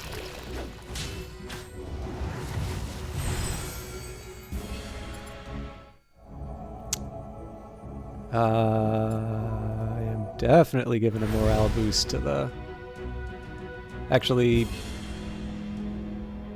the morale boost might have been better on the shrine now that I think of it. Okay, so I got a couple decisions to make. I could put... Yeah, let's, I'm gonna put some plant warriors down just so we can buff the God of Blood.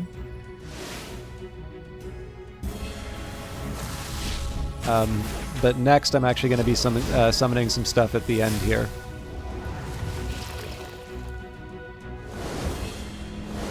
This is ridiculous that this can happen. It's not going to help me in terms of my speed run, but that's not necessarily what I'm focused on right now. Oh yeah, actually the morale boost doesn't do anything for me here.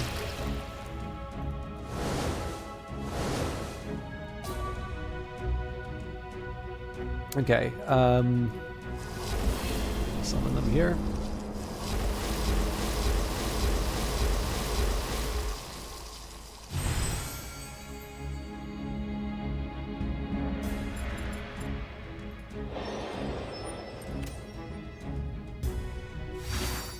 So this is all prep for the next couple rounds.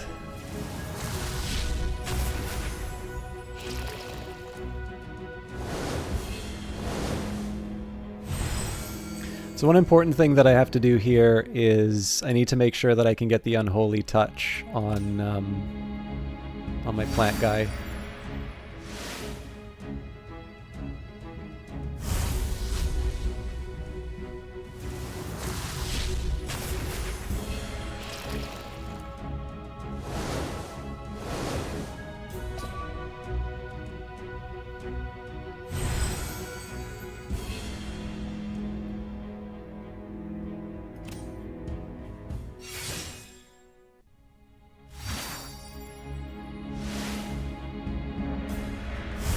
Yeah, the morale boost probably... I could not have chosen a worse target for that.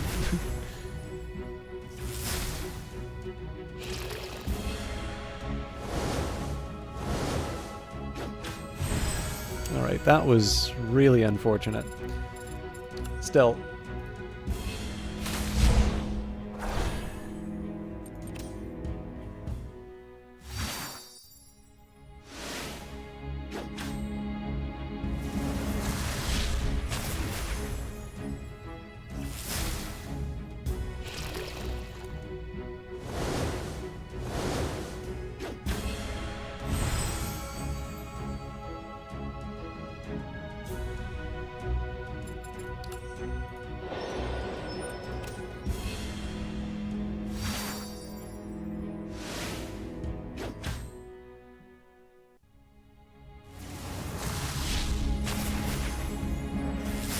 That's very sad. I thought the poison might have done him in. So this has actually put me in a really, really tough spot. I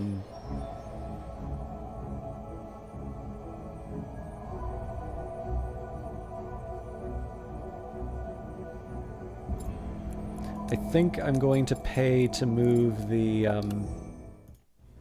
This guy basically needs to heal up for a bit.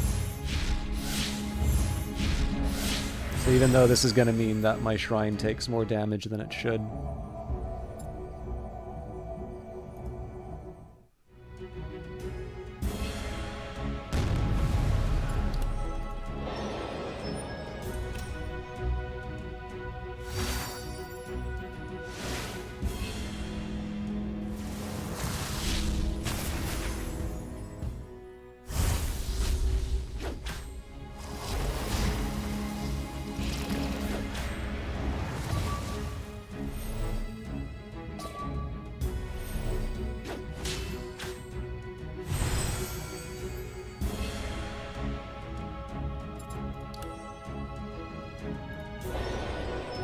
So I don't want to summon the plant warrior here because they'll just die to the shock.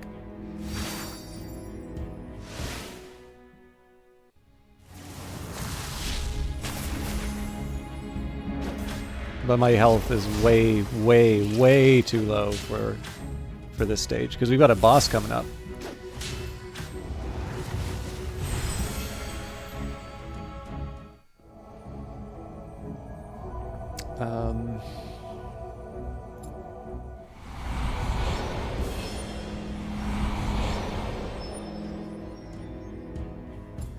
Nomads are nice.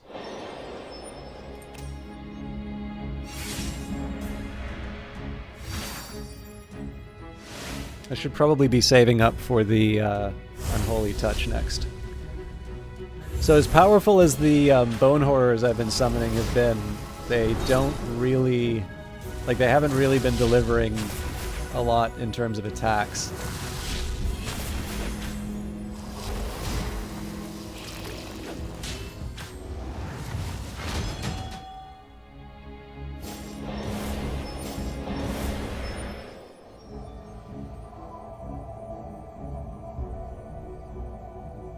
So oddly enough, perfect balance would be a good idea for my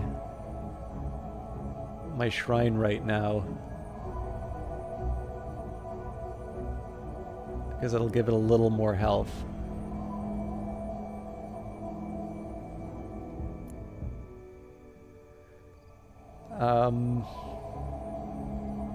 Alternatively, I could do Earth Energy and save 2 turn, yeah. It's not even 2 turns, it's 1 turn, but...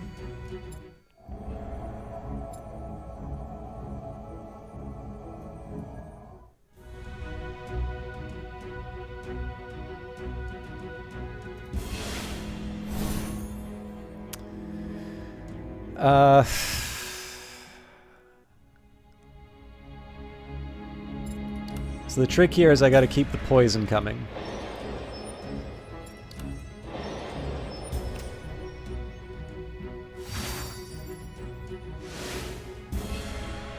Might have been good to save a little bit of mana to get the Unholy Touch going, but... That's well, not entirely a shame, but...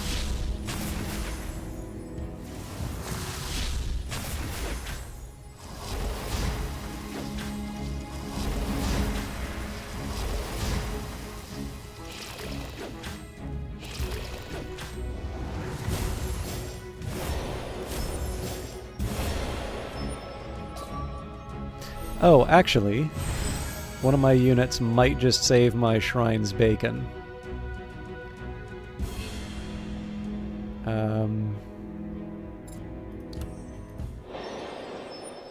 Yep.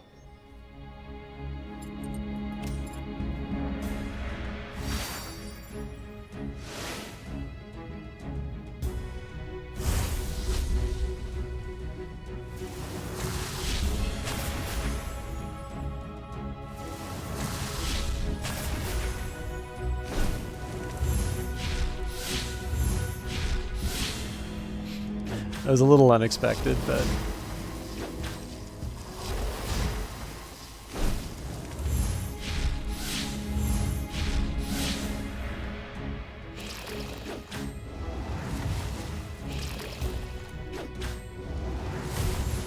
So this is good. Like, this is definitely going to give me a chance to... I'm not going to be able to heal the shrine off of this, but I am going to be able to use the Unholy Touch to give my people some extra strength.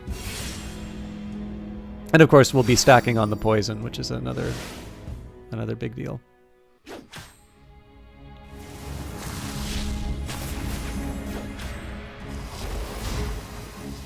The poison is arguably more important just because of the heavy armor.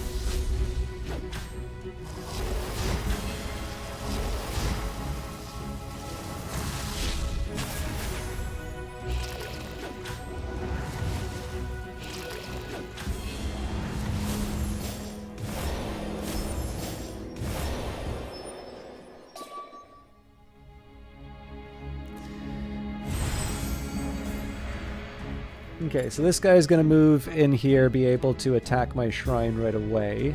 I don't think there's anything I can do to really stop that, so I think honestly at this point I just brace myself. Well, no, there's actually an alternative, because if I put the beast down here, yeah. Unfortunately,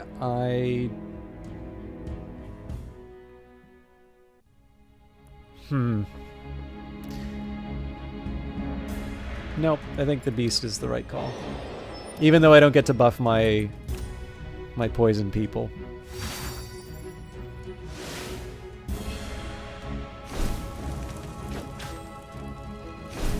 Oh, you know what?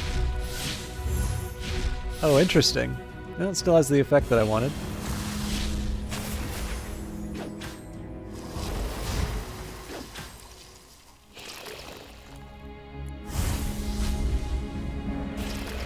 I also need to make sure I use my Light of Hope before the fight ends, so I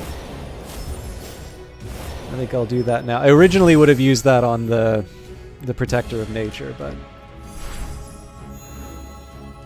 And... There we go.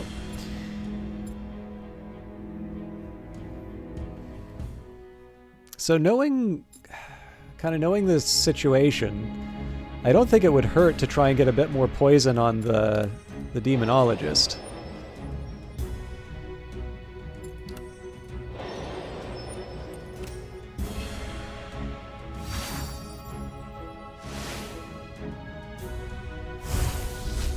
So of course the funny thing about the Protector of Nature, like, it's been buffed purely so that I can supercharge my allies, and it's the one thing I haven't been doing. But I have got at least a little bit of health recovered. Like, the thing is, I'm not entirely, other than not being able to do the like fast, the fast win, I'm not entirely sure this is a bad, I'm not entirely sure this was a bad call. So, Protector of Nature moves back 1. Now I get teleported off of this, so I may want to put down a training... No, actually, no training camp. I'll just put down another Plant Warrior.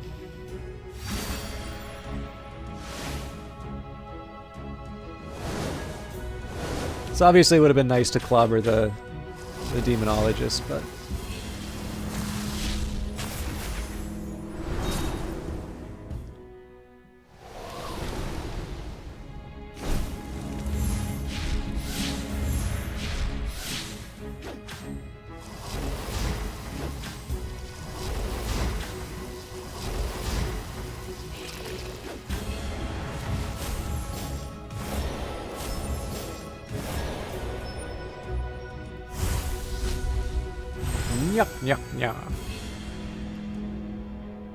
So unfortunately, the Protector of Nature... Well, no.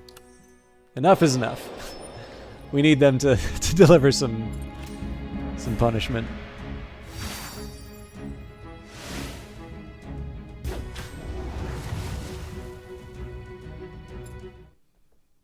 So that was a long and winding road, but...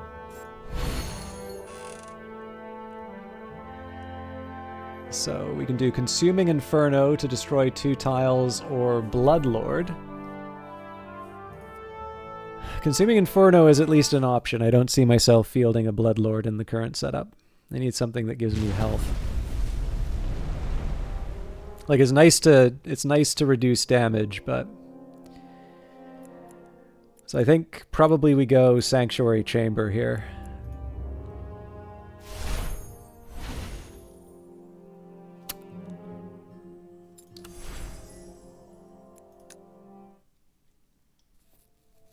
And at this point, I have absolutely no idea if I'm going to pass it, so I want to spend all of my ether at this point. Upon an ally's death, all adjacent allies will gain +3 health, and Giant's Might adds +1/+4 to the ally with the lowest health every 4 turns. I like Fading Life, because that might be a sneaky way that I can improve my shrine.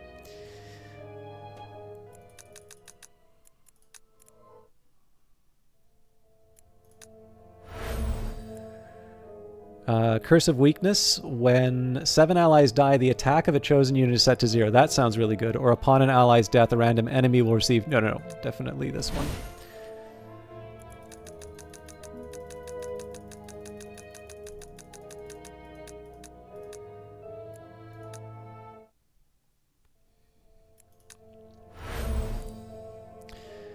An ally attacking a weaker unit is granted +1/+1, and Coven, each 4th unit that dies turns into a generous vampire. Okay.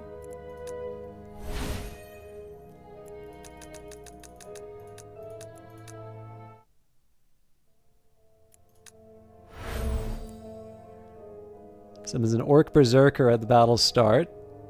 +3 attack. Cool, and grants dual wield to every third. I gotta do dual wield.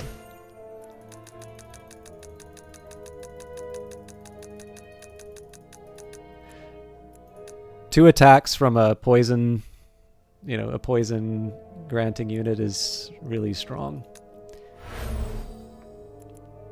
Upon an ally's death, adds +1 attack to all other allies, or spend at least 3 mana in 1 turn to grant +2 attack to all allies.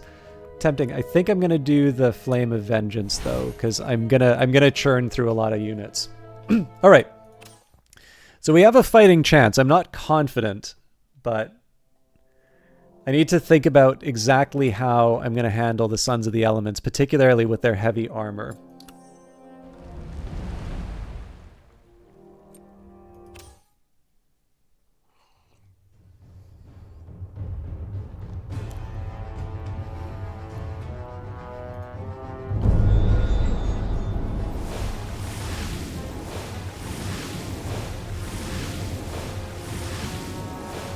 So one of the tiles I was going to put the shrine on is now underwater.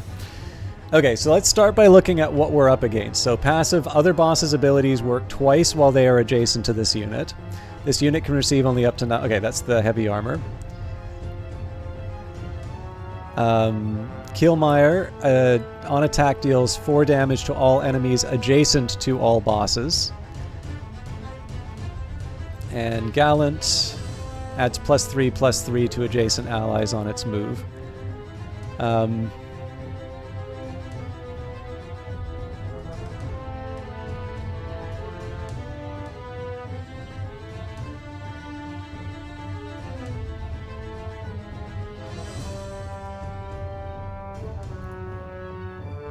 This feels really risky to put my shrine here, but I'm going to give it a shot.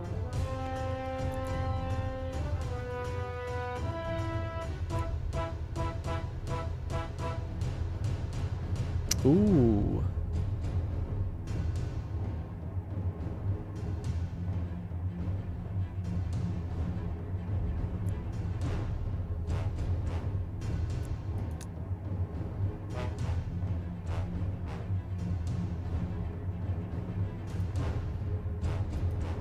Oh, it won't let me destroy that one.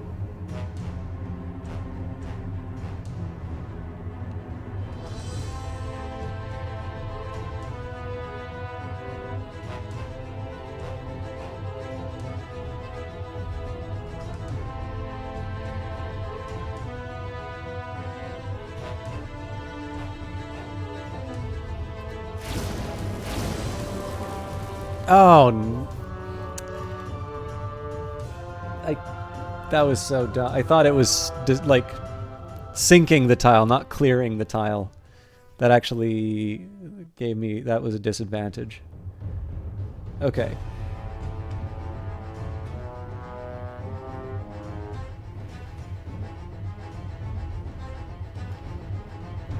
So the question is, who do I fear the most?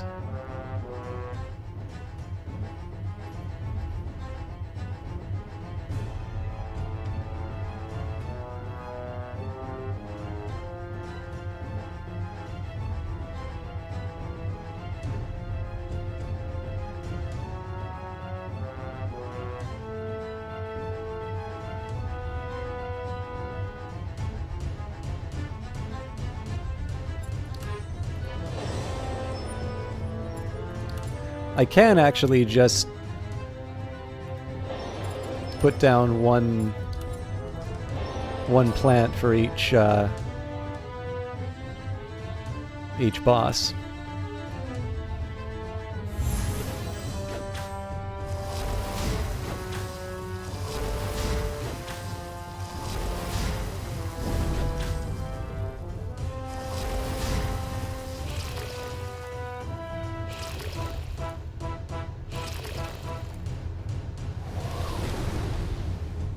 I'm creating an adjacency I didn't intend. Okay.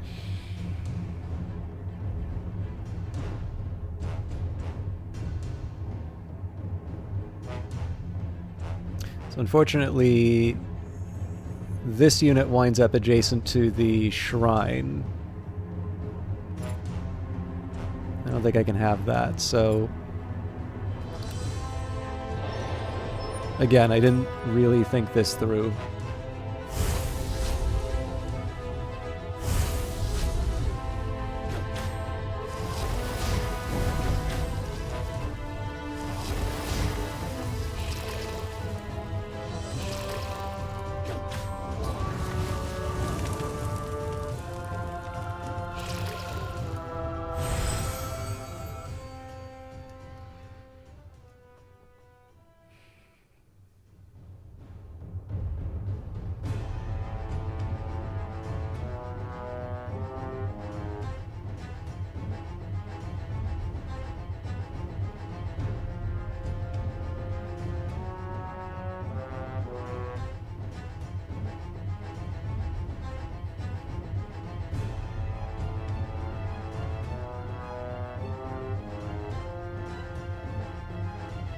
Okay, this might sink me.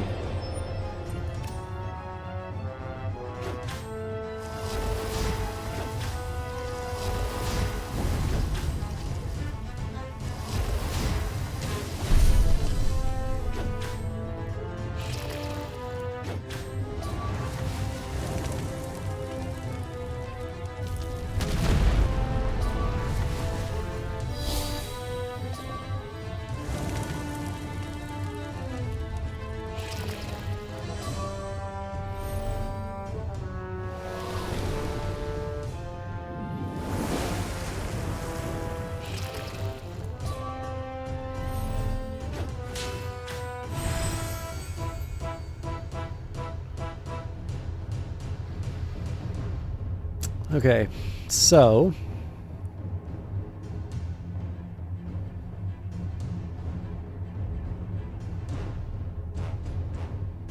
I need to wait to summon the Protector of Nature, unfortunately, but the Shrine's going to take an appalling amount of damage.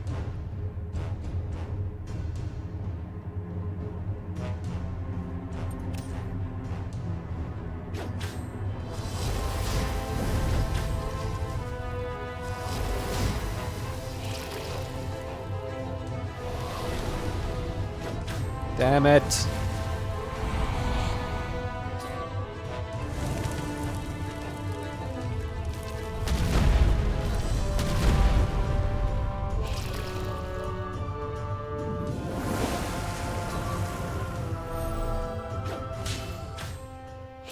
It's not entirely clear to me why that gets 6 health, by the way.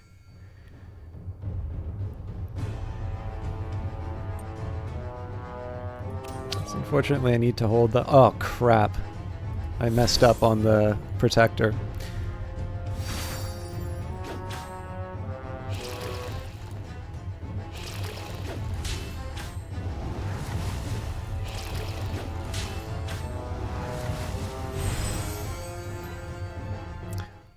Weirdly enough, I may actually survive because of that, though.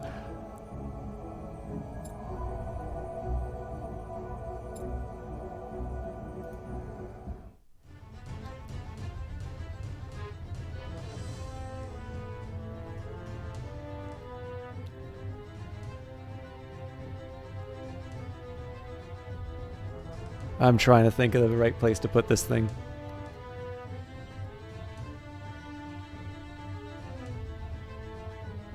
Okay, 4 damage is better than 6.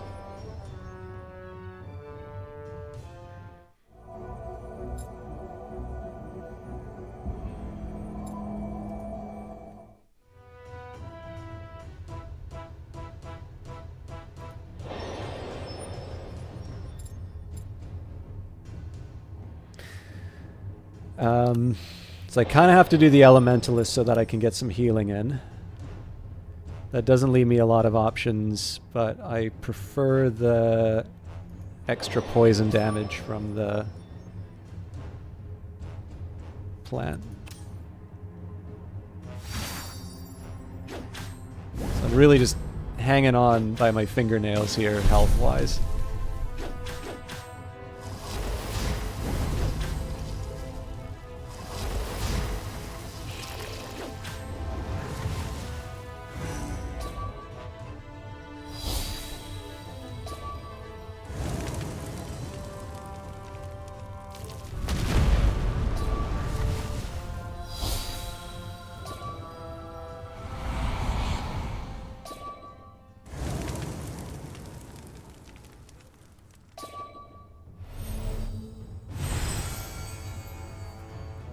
So we should win this. I am going to bring an insurance policy plant warrior.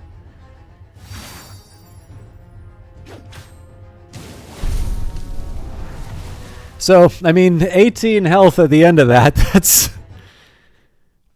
not great. Ah, oh, God, I keep forgetting about the scrolls, too.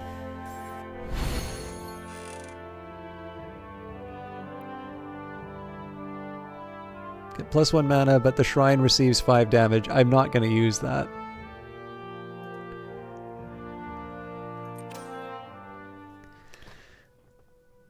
Still, that's actually the first time we've completed Act 2 through... I'm pretty sure, anyway. That's the first time we've completed Act 2 without using shenanigans. So, that was kind of neat. So we've got Extinction. The Sun's domain... Sun Domain's inhabitants fled these lands as your forces overtook it and have remained hidden in hopes of returning home one day, but they will not. Despite the disapproval of your powerful allies, you spread a plague over these lands and bring death to anyone who dares settle here again. Applies poison to all enemies each turn, but you cannot see the merchant's goods nor view talents in the chamber. So I've already picked the talents. It's really the merchant's goods that I would be worried about not seeing. Ancient Legacy. Not everyone in the sands despises the divine. You restore the ancient order of Tel'Daram, who have been loyal to the High Goddess, your mother, for centuries. Though it took time and energy, the Order will now rule on your behalf. Their undying gratitude and vast knowledge are all at yours to command. So acquire a random talent when you craft a gem. Tempting. Destroys the last skill slot, including any gems and skills assigned to it. So if I was going to get rid of something, probably I'd want to get rid of the beast. But the thing is, like, as cool as it would be to get gems, I don't actually have that many gems. So, and then unexpected allies. The Pharaoh's tyranny has come to an end and a new ruler has arisen. You have no intention of being yet another tyrant, but the ordinary folk fear your rage toward humankind, and they form a resistance in a brazen attempt to destroy the shrine. Nonetheless, you spare the rebels, which earns you trust and new blood joining your ranks. So, in this case, a copy of any unit summoned next to the shrine. Now, that can be quite powerful in its own way. I guess the thing is, like, the way to really think about this for me is to consider what are my options here, right? So, I can get two of the plant warriors. I can get 2 elementalists. 2 protectors of nature seems kind of tempting. But again, I really only bring the protectors of nature in on special occasions. I really try to bring them down on the 5th turn. 2 beasts. So, like, it's okay, but would I really be willing to take another 7 damage from attacks, particularly in heavy armor scenarios? Doesn't really feel worth it. But poison has served me very well, so I think we're going to go for that.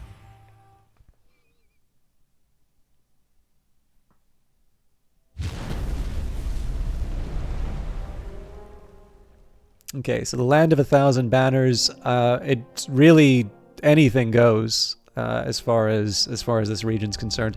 I think I'm gonna, even though I'm not gonna be able to take any advantage of the chamber, I do want the sanctuary.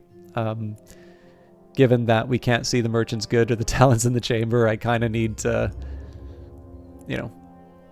I can do the forge. Well, I mean, we do have a reasonable.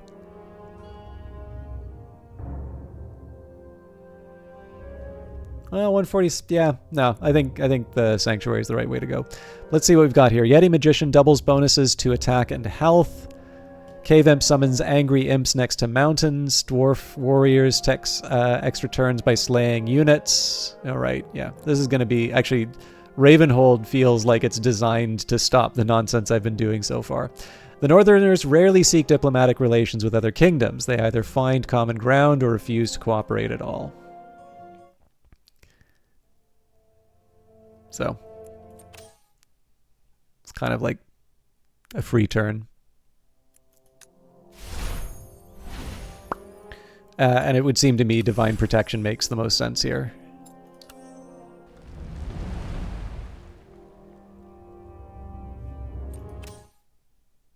Oh, I should have read the Bloodlust description. I'm pretty sure it's if they kill a unit, yeah, add 5 health whenever this, sorry, 5 health to this unit whenever any unit dies. Now, I suppose one good thing, though, is if I've got Protection 5,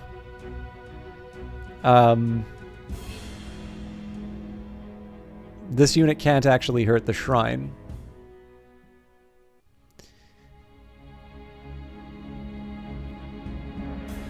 Okay, so one thing I definitely need to make sure of, I can't have the Northerners taking cities. Otherwise, like, again, there's the double attack and health.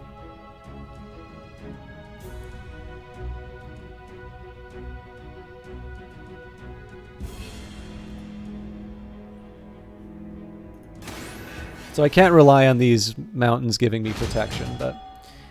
So I think the first thing to do is to grab territory. Corrupts. Tiles abilities trigger twice when corrupted units are standing on them. Alright, so this is unfortunate. I just don't think there's going to be anything I can do to stop it, so...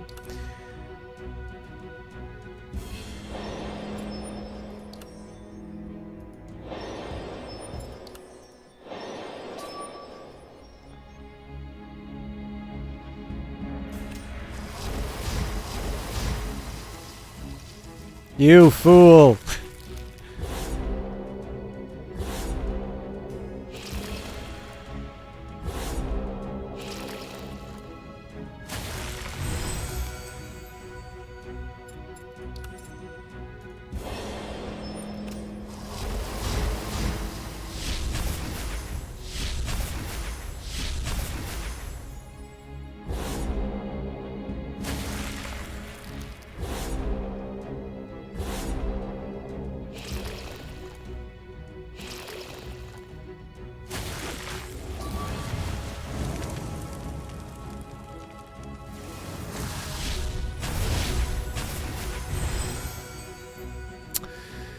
Okay, so I think here we need to wait up on summoning the Protector of Nature. Actually, you know what? The regeneration's better suited to the shrine. This is my chance to heal up.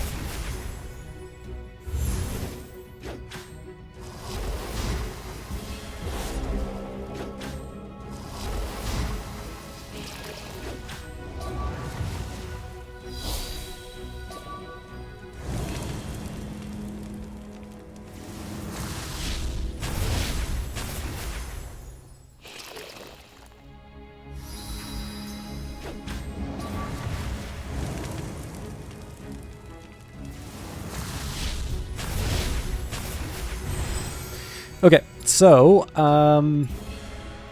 there's a couple things that I want to do. So first of all, let's try and recover that village.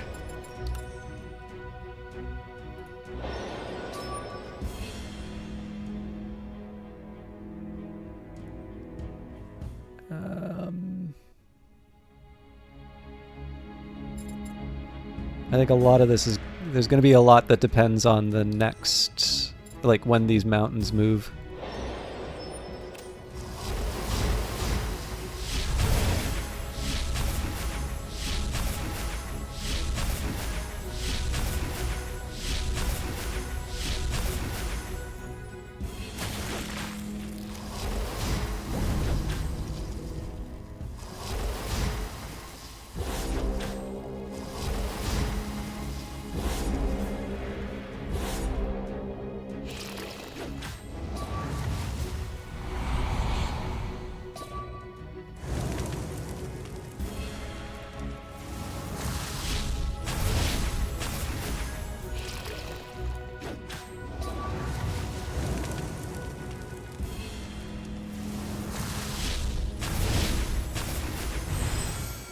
So obviously the health thing's not looking great, but there is a plan.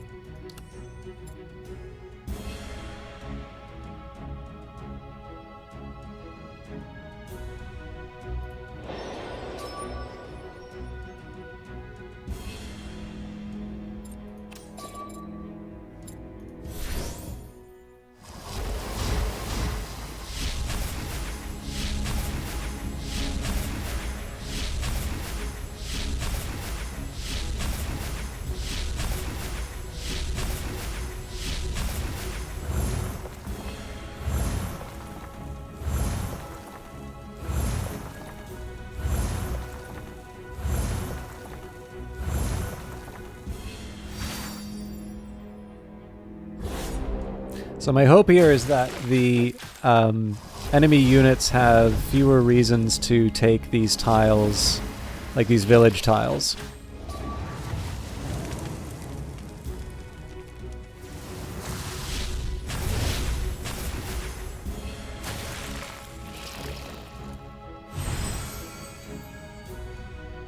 Yeah, so this is a great example of that, right?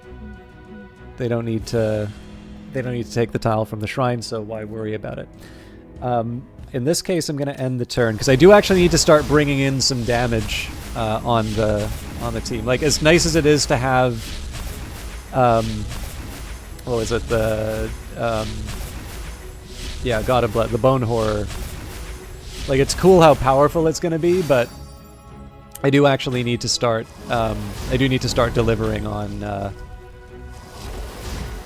some damage.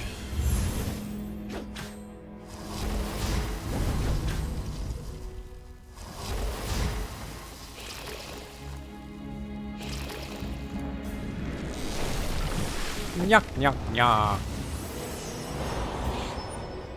Uh-oh.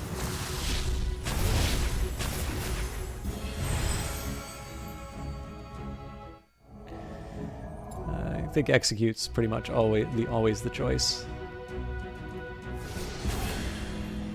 Now, unfortunately, I don't think I'm going to be able to do anything to stop the northern city from being captured. I do have the option... Actually, you know what? I'm going to put a beast down instead of Protector of Nature, because they can absorb the hit without without dying.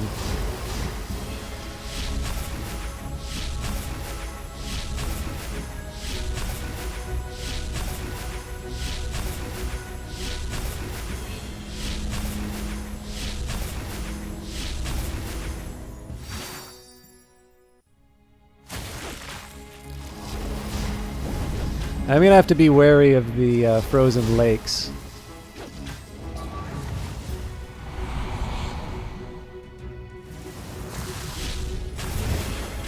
But again, right now the aim here is to make sure that we're holding on to as many of the northern cities as we can. Obviously, it makes my units very strong, and it's also going to help out the shrine with its health.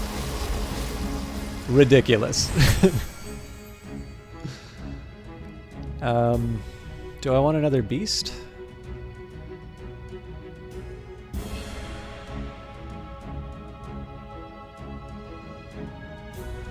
That unit is going to fall. It won't if I bring in an elementalist. Although that was ridiculous of me to do that, because if I put it by the shrine, I would have been healing the shrine.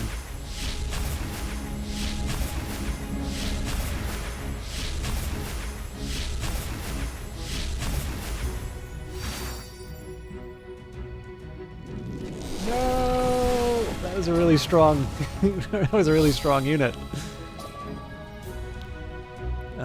Curse of Weakness. When 7 allies die, set the attack of a chosen unit to 0. Womp womp.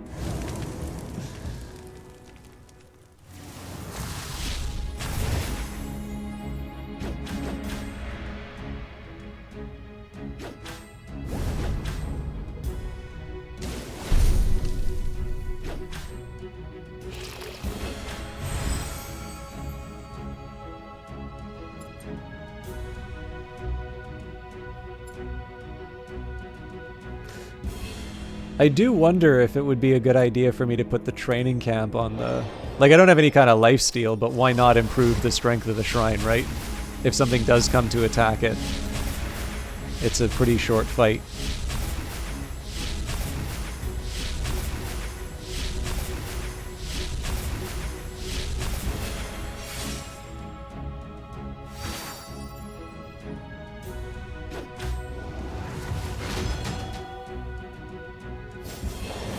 Oh, Jesus. That's really close. So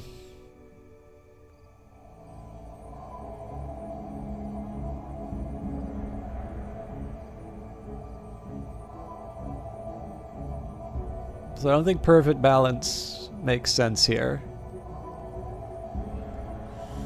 Sunken Land has some possibilities, though.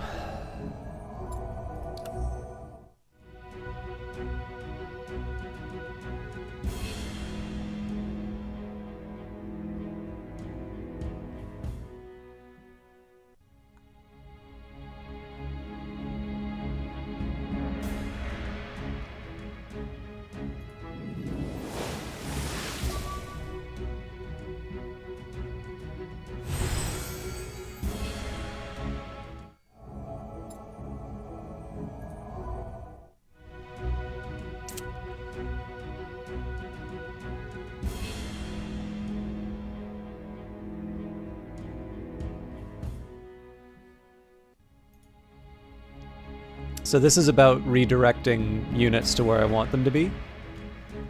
The Elementalist goes beside the shrine to start healing it, and yes, the dwarf kind of gets free reign, but the dwarf doesn't do that much damage with my protection.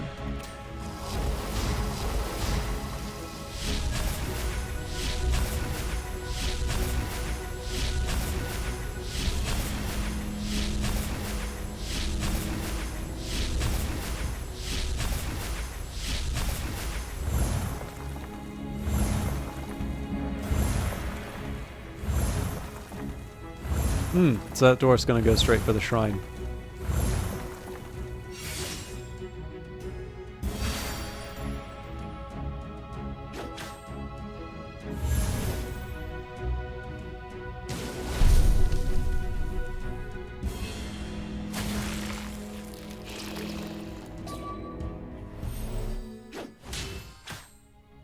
So 1 damage is not a whole lot, especially when I become so strong by comparison. Does it even make sense to have a Protector of Nature on the board now with everybody getting buffed the way that they are?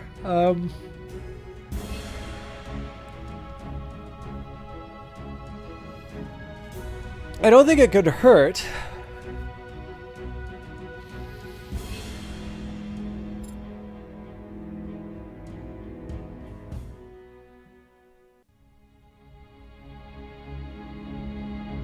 But the Elementalist does heal.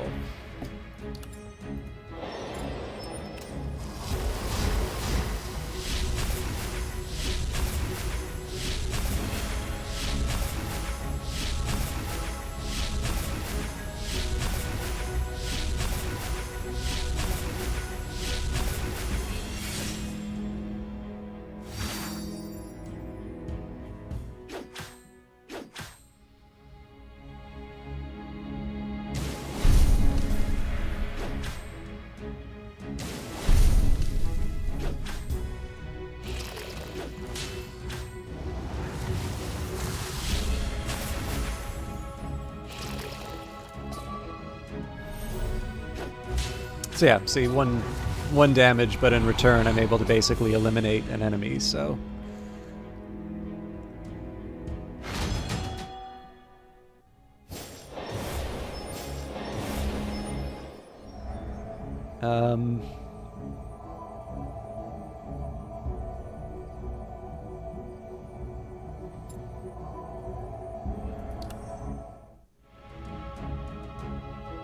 Damage equal to their health. I think this is kind of the obvious one. So what's cool here is that this I do wish I could actually, if I right click, yeah, eliminate any unit and deal damage equal to their health to all opposing units. So incidentally, I could do if I wanted to take 99 damage and lose, I could do that to the Dwarf Warrior.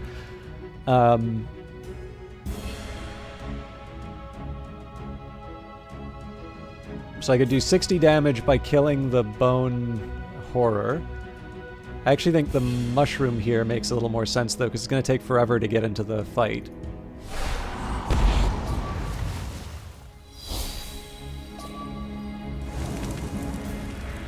I suspect they'll get a little bit of health. Yeah.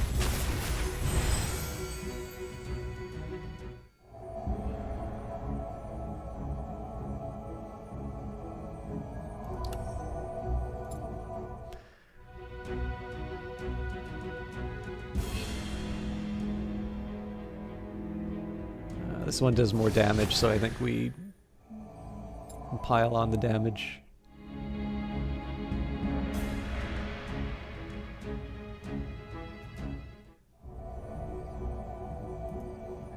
I think the copy of the vampire makes the most sense because it'll give bonus damage. Okay.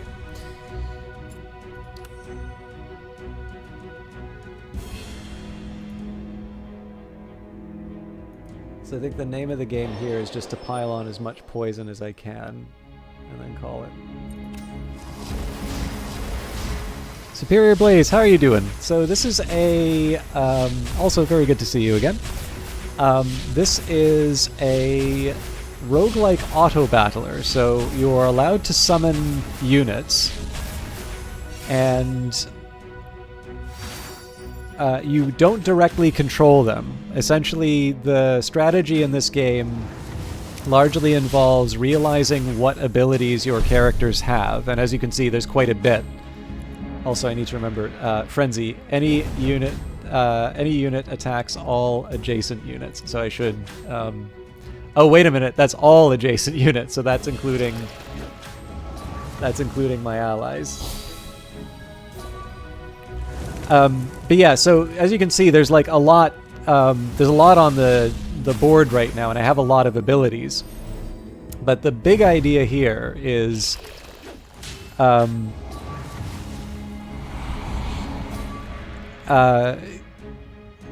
okay, the example that I gave at the start of the broadcast was if you if you're familiar with MOBA, like, so you've got real-time strategy games like a Warcraft, StarCraft, Dune, if you want to go all the way back. I guess Dune 2000, but you have buildings, resource management, and you can control an army worth of units. Then with big development in terms of real-time strategy would be, it was over several mods, but basically, what eventually became sort of a what's kind of considered a distinct genre on its own, MOBAs, multiplayer online battle arenas, where a lot of the stuff that you would associate with a real-time strategy game is sort of put away. Like, there's still buildings and there are still other units, but you only control one, and the AI kind of controls everything else. So like if you play League of Legends, you've got creeps running up the lanes, you've got defensive towers, you have items that you can pick up. All of those things existed in Warcraft 3, but the focus is now to one and sometimes a handful of units if you play, a unit that summons things or takes control of others. And then out of the MOBA came the Auto Battler, where essentially you have units with abilities and you will modify those abilities. You'll sort of create a team to accomplish certain things, but you no longer exercise direct control over the unit. Everything instead is sort of left to try and work out the appropriate combination of skills and powers. It's not something that I've normally gotten into, but this game has really appealed to me. And in this case here, the premise of the game is that you're sort of the last of the gods. You're taking your revenge on the mortal plane, as you can see here, and just generally being a big old jerk. So I don't know if that explained what was going on for you. I always feel like that's an indictment of my broadcast. And I'm hearing it more often, like people kind of coming in and saying, I don't know what's going on. So I guess, I'm not able to explain the way that I used to. But hopefully that makes it a little clearer. Okay, cool. I guess I suck then. Battle right, add +2 attack to an ally, +2 more for each adjacent plane hex. Now that's tempting. I don't know if Ravenhold's really going to give us what we need from that.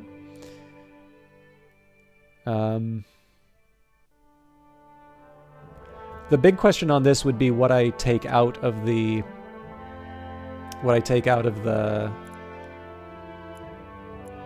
rotation. So I haven't used Unholy Touch for a while. So out of the things that I don't use as often, Unholy Touch and Beast are probably the two. But the big question is, like, is that really the thing that like brings this whole lineup together? I'm not convinced by that yet. But I will take Battle Right just so I can have it in my pocket.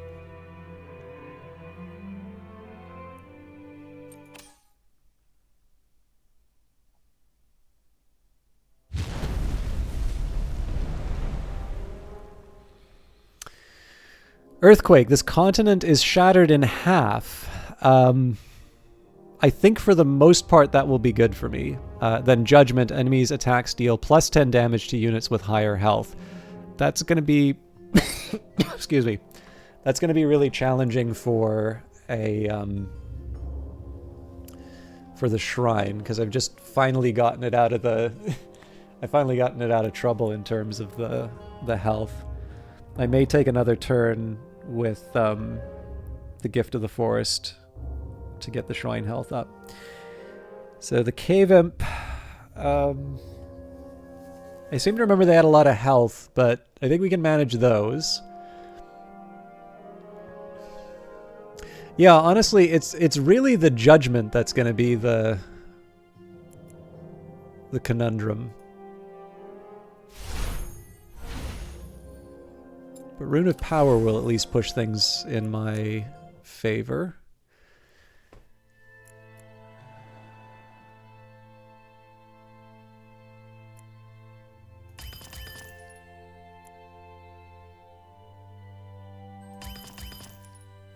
And I get a freebie, so...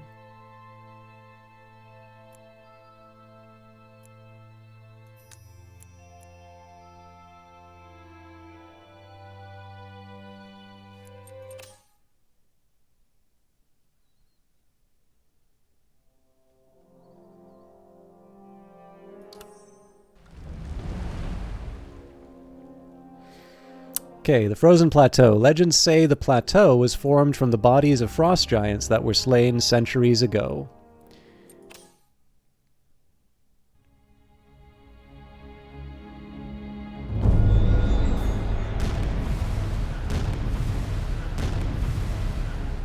Oh man, we're going to be fighting for this northern city a lot.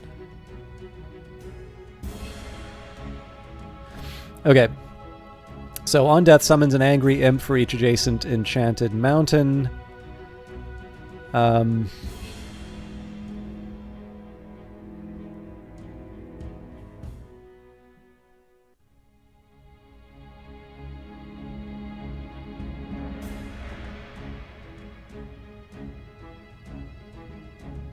This is going to be a risky strategy. I'm going to put the shrine down here.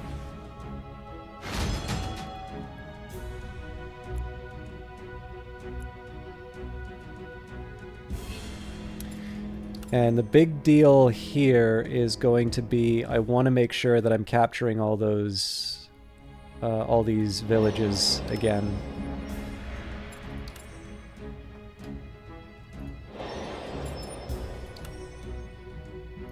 So even if it means I'm not doing damage to to enemies.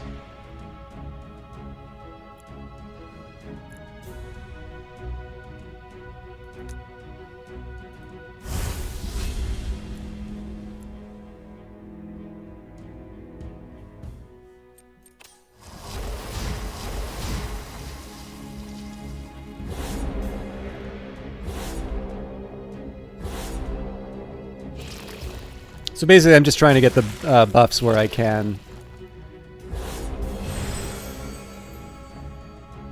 Okay.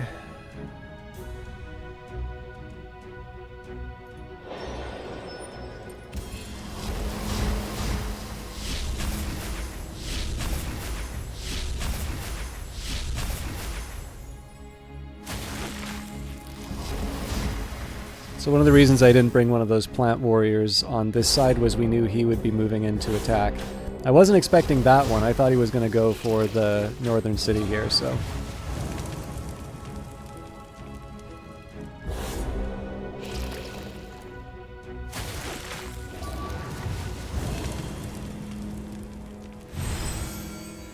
Okay, so this unit should be moving down to claim... Well, okay, I can actually avoid some damage on the shrine for a start. This unit captures the northern city.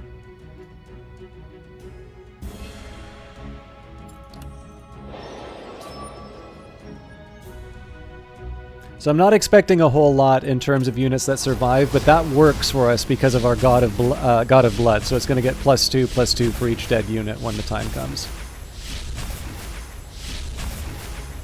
So again, we're giving up a bit of shrine health at the start. Ideally, we do as much damage as we can to the cave imp, and we know it's going to wind up summoning a follow-up because of the enchanted mountain. Oh man, I am not getting any luck when it comes to claiming these cities.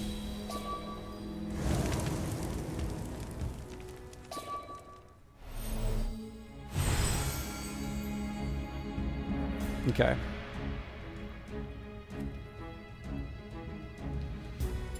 I think my best option here...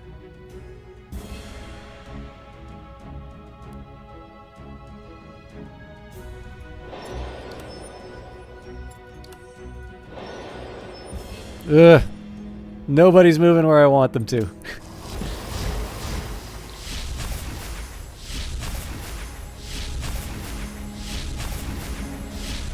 So the damage is blunted, remember, so it's -5 here. So we're going to be it's going to be 8 damage that the shrine takes, but it's going to do 29 in return.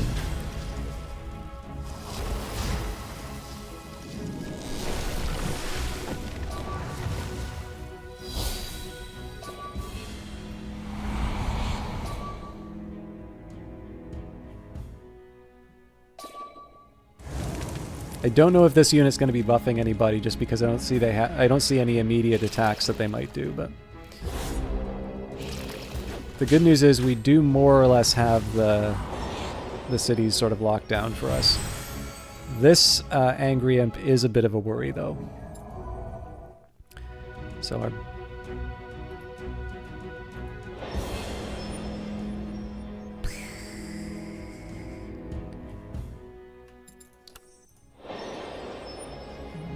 hopefully we finally get this last village. Apparently not.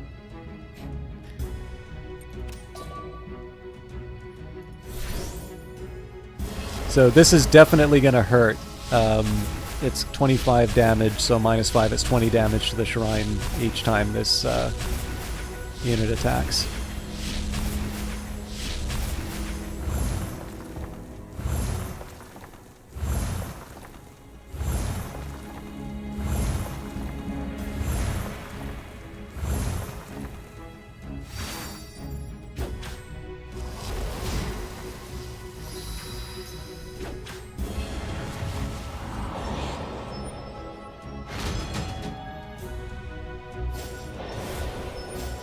That came at a really, really bad time.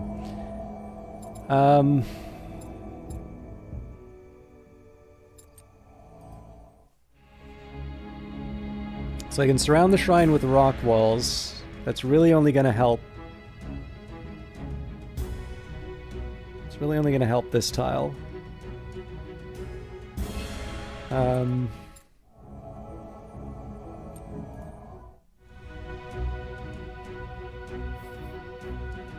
I don't think eating allies is the right call here. I also don't think teleportation is the answer, though, either. Maybe it is.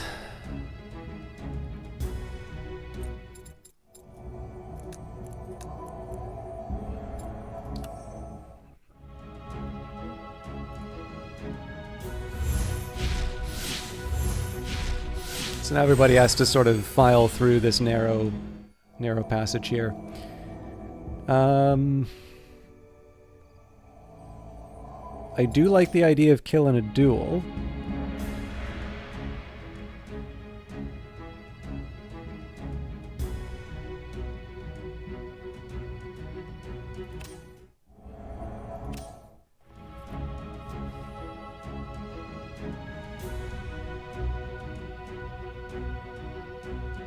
So I'm just trying to think what would be... So this unit would almost certainly take out the... Yeah, you know what? We don't need to make this... We don't need to get too clever with this. So next thing I want to do is think about all the different ways that I can throw things in the way of enemy units.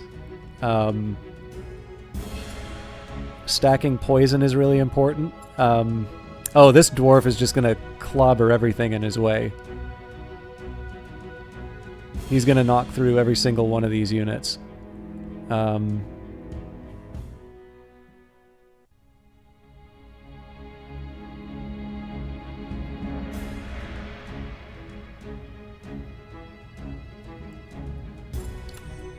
going to poison this Angry Imp.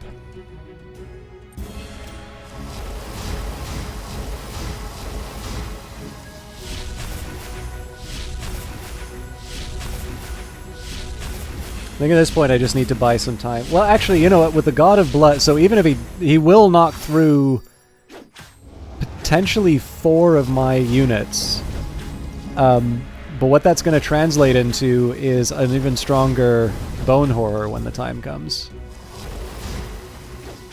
So that's not necessarily a bad thing here. I'll lose some powerful units. I'm not happy about that. Oh no! He's going to drown in the frozen lake. Interesting.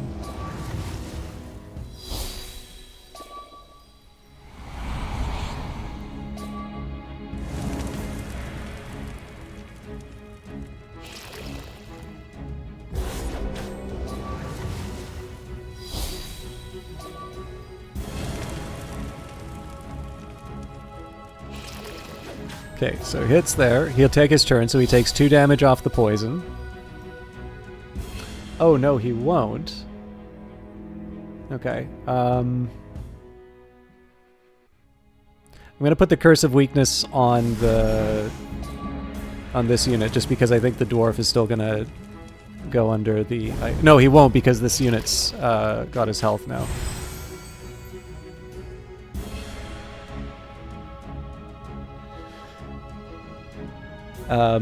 Still, this will all sort itself out. The only question now is, do I want to... Yes, I do want to summon more units because they get all of those bonuses from the villages.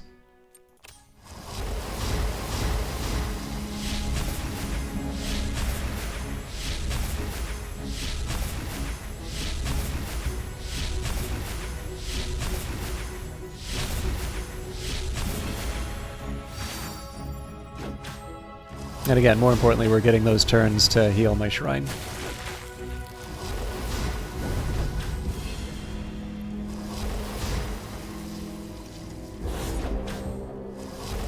I think it's going to be a long road before we can get this last village, but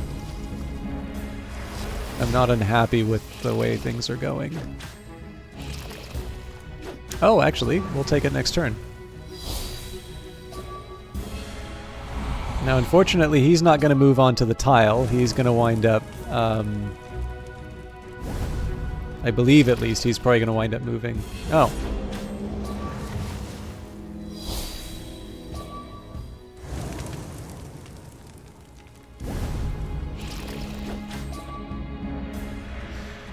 Okay, the time has come for the beast. Now, the catch here is, if I'm not careful in terms of where I put it, it's very possible that they wind up in the drink. Like, this unit almost certainly is going to drown.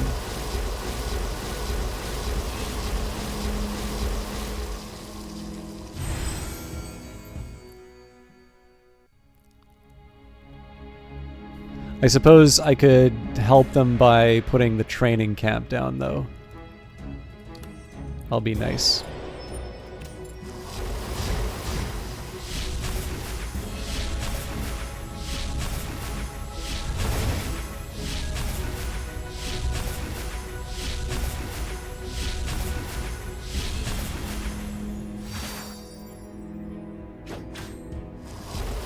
We also have 3 turns to get the full early win bonus, although that's not a high priority right now. I'm mostly trying to prepare for the boss fight.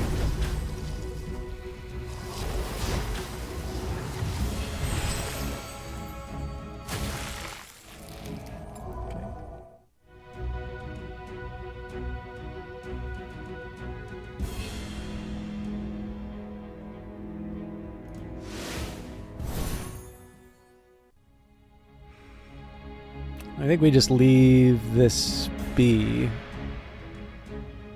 There are definitely going to be some people who... yeah. A little extra mana is not the worst thing that can happen to me right now. So they'll lose about 1/5 of their health to the poison, and that, again, ticks each turn. So the thing to remember here, right, is, like, if I think about it, if they have 50 health left, 1, 2, 3, 4, like 4, yeah, so they're gonna die before they can make it to the shrine. Incidentally, we still have 1 more round left here. I've been really milking it.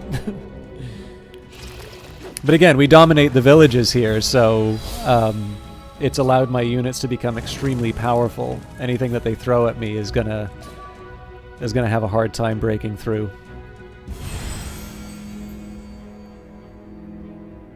I think we will save the turn.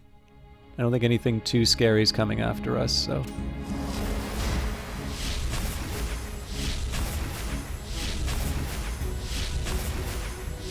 Now, I don't know if we'll be able to finish this by turn 13 and get the extra health. At that point, it would actually make more sense for us to... it would make more sense for us to draw the battle out as long as possible to get the maximum amount of health. But that maybe isn't the most fun to watch.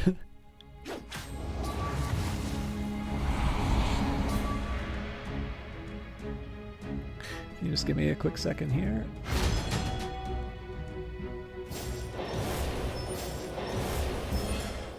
Okay. I think astral projection may be the way I want to go on this.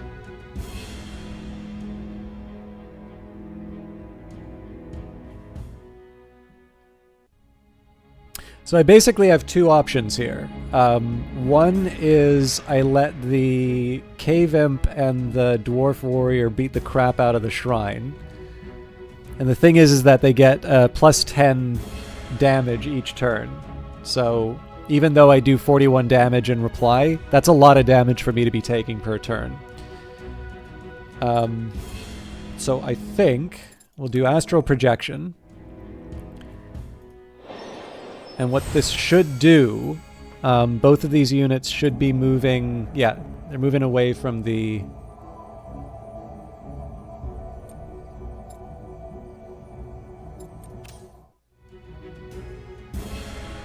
Okay, cool. So we'll do kill and duel. Get the poison started.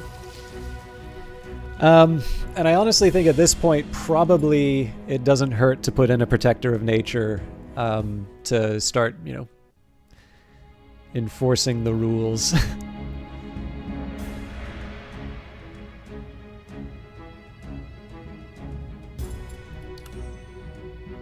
Well, they'll kill that unit first shot.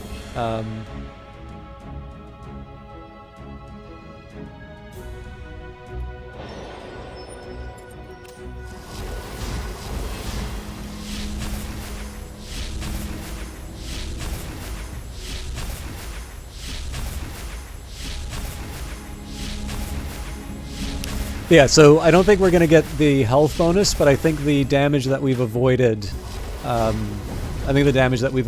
a result of the fact that these units are going to be moving across the map to try and... Bye!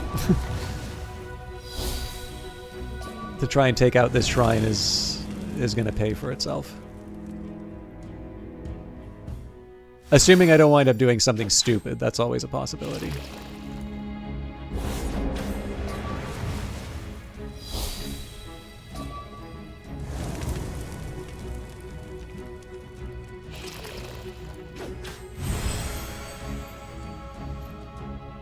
Okay. Where I can, I'd like to try and recover this village, but no guarantees it'll work. The generous vampire is going to be buffing nearby allies, which is nice, and the dwarf won't be able to take him out in one turn, although I'm not sure what the cave imp's going to do.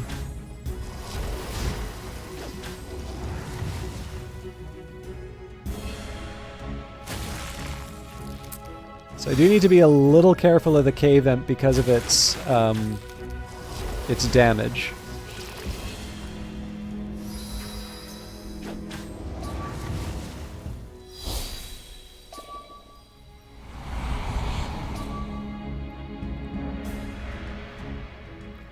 So that doesn't seem like much, but it does give +1 attack to all adjacent allies each time it attacks, so now that it gets 2 attacks, that helps.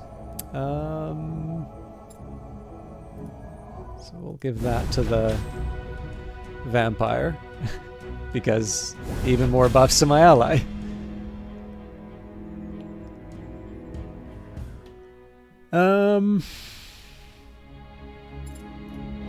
Might as well pile on the poison.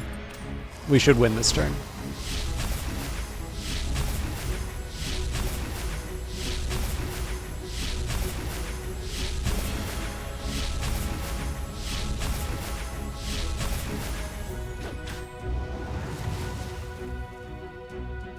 Cool.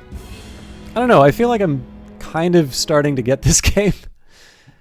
And like I said, I'm very pleasantly surprised at how this has completely changed my view, or not my view, but like how it's completely transformed my expectations in terms of auto battlers.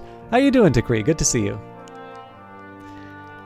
Invigorating Flame. Destroy a tile and add +2 health to a unit on it. That seems rather good.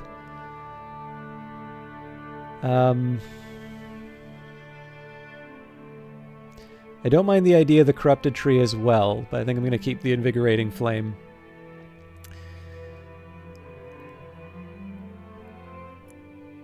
And on top of that, I think I'm going to put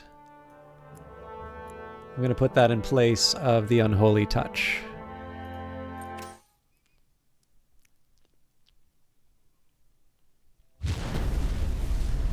All right, Ecumena. The mysterious mentor, counselor of all the clans, is known to dwell in these lands. Though he is no ruler, his words must always be heeded. So, meteor shower and heavy armor. I think probably the Forged Sanctuary is the only option I have, given the talents I've unlocked. So, I think this is the end, so anything left over purchase-wise is wasted. I'm actually going to take a minute here and write down the combinations. Better still, I can do this in an Excel sheet. Because I pay for Excel. That is the kind of high-quality broadcaster you have here. Don't use Google Sheets. Don't use LibreOffice. Oh dear.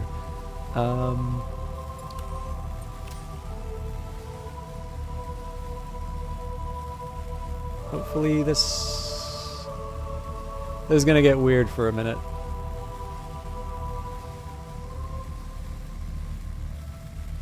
Hey, Dendrian, good to see you.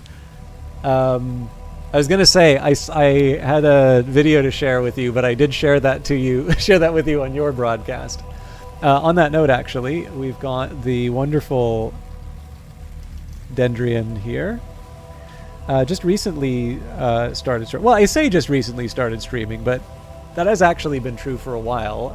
I got to find him through Against the Storm, which, if I recall correctly, is a...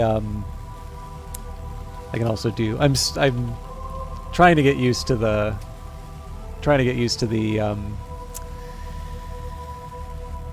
the Twitch shout-out, but I just like using my own. But I found Dendrian through Against the Storm, and if I recall correctly, you are going to be returning to your Iron Man playthrough of that.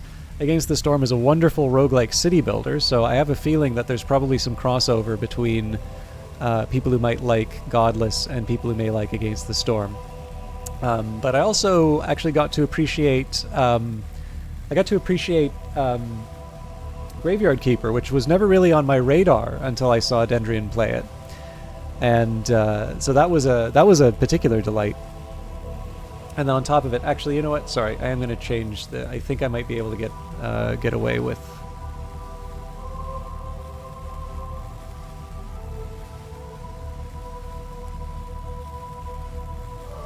Yes, this will work. I may not be able to see chat for a bit, but... Anyways, I did find out that, well, I found out, Dendrian said that they worked in finance, so you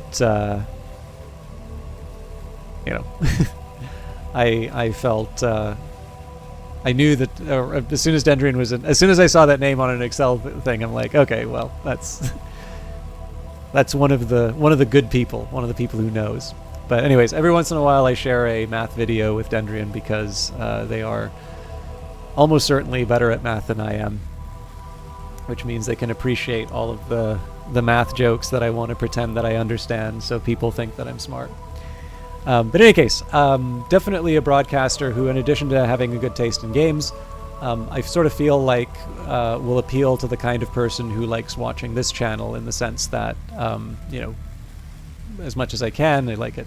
You know, it'd be nice to make something that people can hang out, have a good time in, even if they don't necessarily need to chat, and that is absolutely the environment that Dendrian fosters. So, all right, I'm going to take a minute here just to...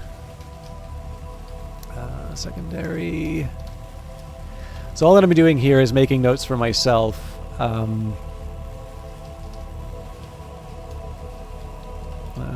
Version... because I have a feeling that's going to change. Okay, so we start fire, heart of the volcano.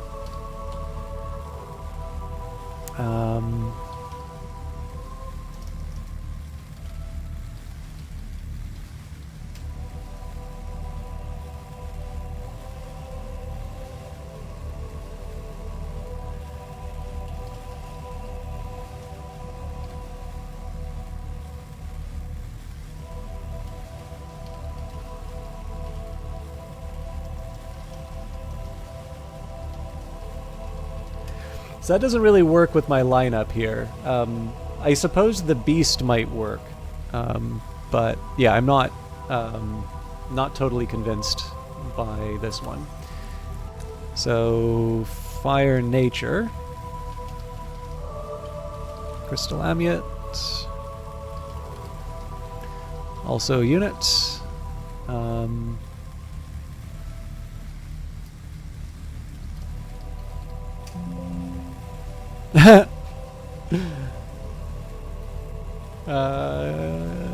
I keep forgetting. Do not, don't start comments.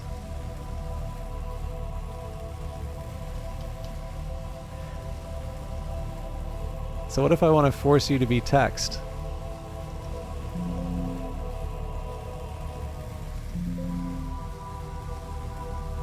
Oh, apostrophe. Okay. I learned something today. So for those of you who have ever worked in Excel and said, but what if I want to write an English sentence that starts with a plus sign, as I keep hearing or reading in Strunk and White? The answer is you put a single quotation.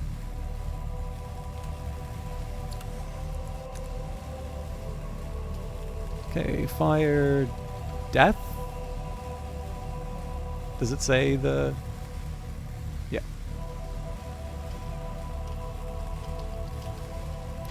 Units. Steals one attack. Okay, that is one that I want to put on everything, if I can.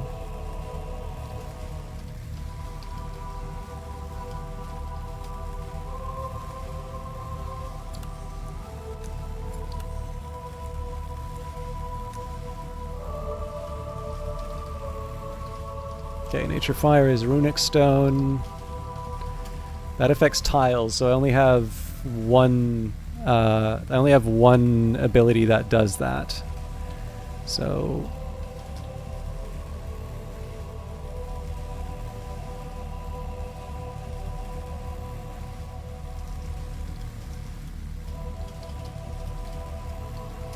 it's nice. I mean, I do already have... Like, so what would be most useful would be the fact that I have something that right now is improving attack. I could put this under the shrine, and I would wind up getting, at a very small cost, like this only costs 1 mana, I would basically be ensuring that my shrine gets 2 health every turn from this. So this is something I do want to seriously consider. Okay, so nature... So Sacred Emerald, and creates a copy of this tile on an adjacent hex. Tempting, but you can only have one. I believe you can only have one at a time.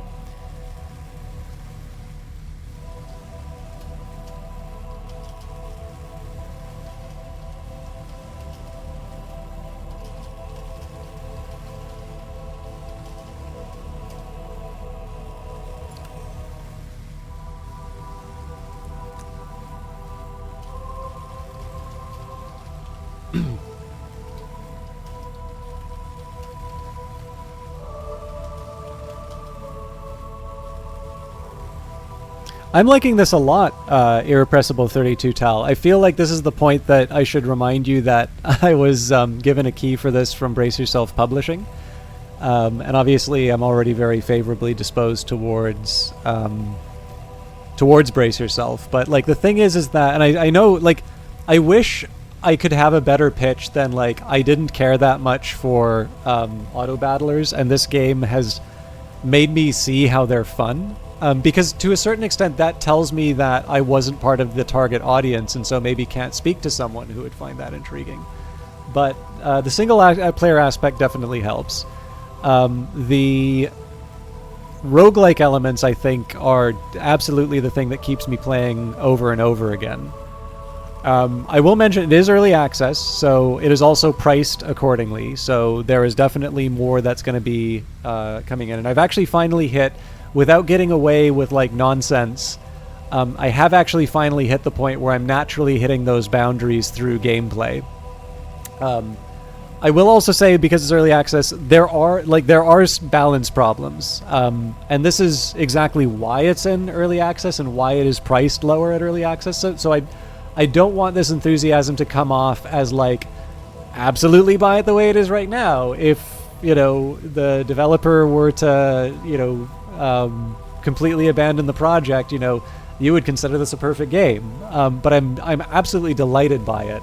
I like how it makes me feel clever and gives me opportunities to make me feel clever. Again, I feel now I've been able to appreciate what people like about auto battlers, and that didn't happen even though I tried before. And then I do think the roguelike element just adds that nice little bit of extra spice for it. So, is it an age thing to not be interested in competitive multiplayer? It's mostly an attitude thing that I run into. Like, I've never been too crazy. Like, well, actually, maybe this is what you mean by competitive multiplayer. Like, I probably do try a little harder than I should in like multiplayer game. Like sometimes I'm brand new to something and I know I'm gonna suck, so I'm not gonna say who, and if they dare announce, if they dare say what happened, I might have played Smash at some point, and I might have been an anchor on a particular team. I am, of course, speaking hypothetically, speculating in a comic mode, if you will, a humorous vein. But if this were not to be a speculation, and I happen to be playing the game with probably the best player inside of the office, I very seriously considered getting a Switch and practicing the, practicing it so I could get better. So yeah, I mean, I do think I understand sort of the competitive impulse. I've absolutely never understood, like, losing your mind in the middle, like especially to strangers over voice chat in a game. Like, that is easily the thing where I'm like, I don't have time for this. Like, I got stuff to do, and I think maybe it's the realization when I play games that, like, I can be doing other things, more productive things, and things that make me happy. And so that's usually been the biggest turnoff for me on multiplayer stuff. Not to imply that every multiplayer game that I play has been like just this wasteland of like bad attitudes, but like you've got people here who are pretending that like you get to keep the gold at the end of the match.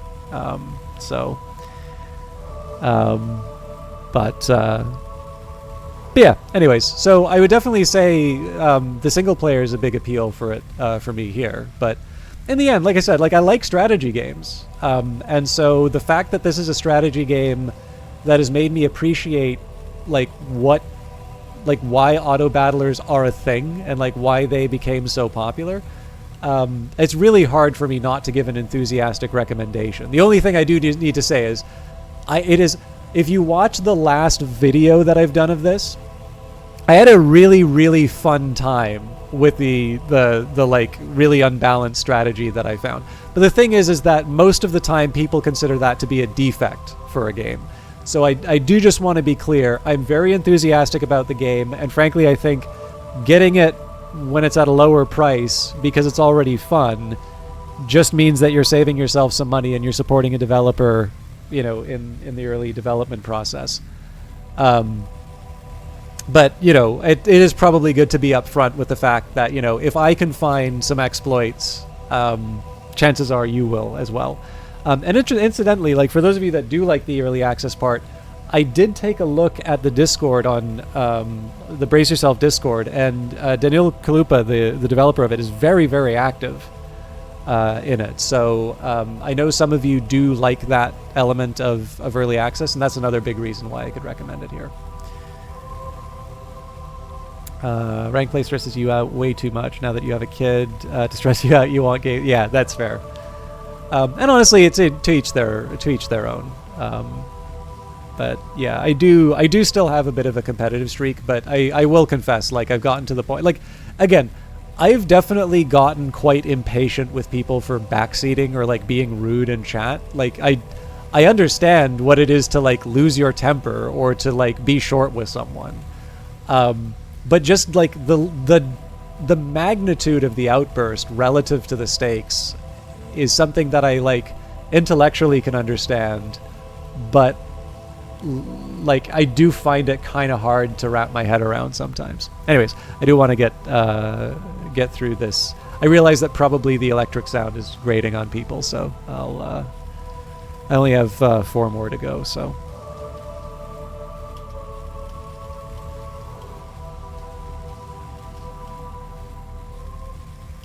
And I need to find out what growth means. The ability is triggered an additional time for each adjacent unit or tile with growth.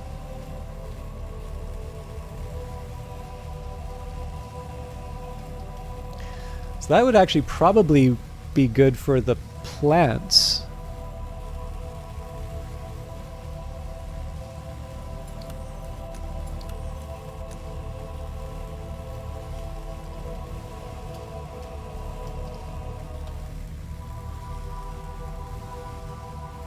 Okay.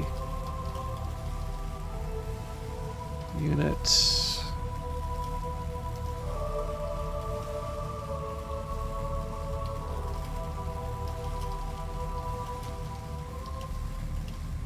So the worst combo I could imagine is to put the dragon skull on the nature protector, because its attack is equal to its health. I wonder if it would actually set everything to 0. But that would be a really good one to put on the beast. That's something to think about. Nature. Shattered Amethyst on units.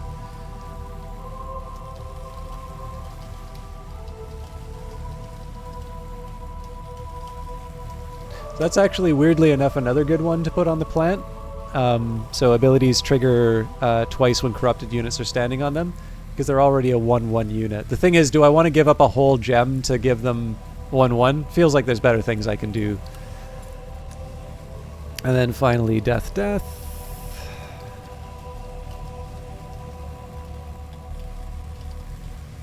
Resurrects this unit with 1 attack and 1 health. I was almost going to say, like, what if I put that on the protector? And I'm like, well, then that would make them suck. So that I can't find a use for the soul shard yet.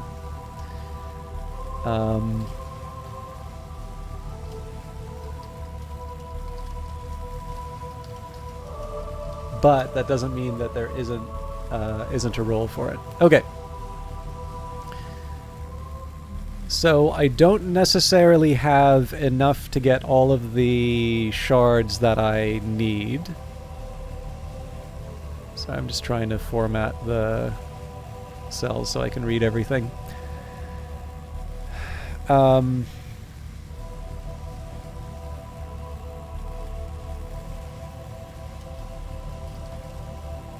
So the steals 1 attack from target seems like a good thing to put on the...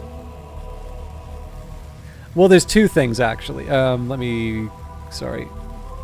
Once I put stuff in Excel, I cannot help but mess with the filters.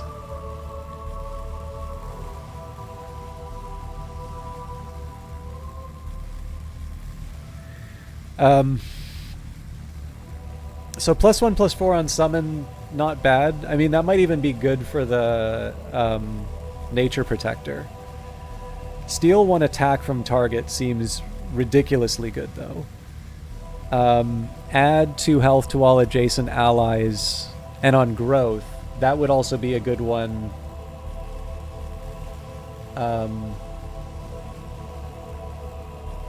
Yeah, so I figure the plant warriors will get either one of those. and fire nature. Okay, I think I know how I'm doing this. So for a start, let's do a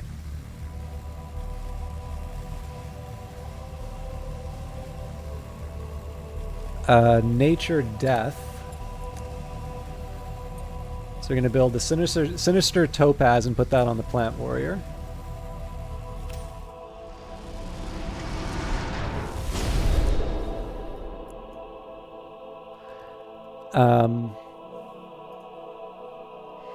I'm going to put the nature fire, the runic stone, on the tile.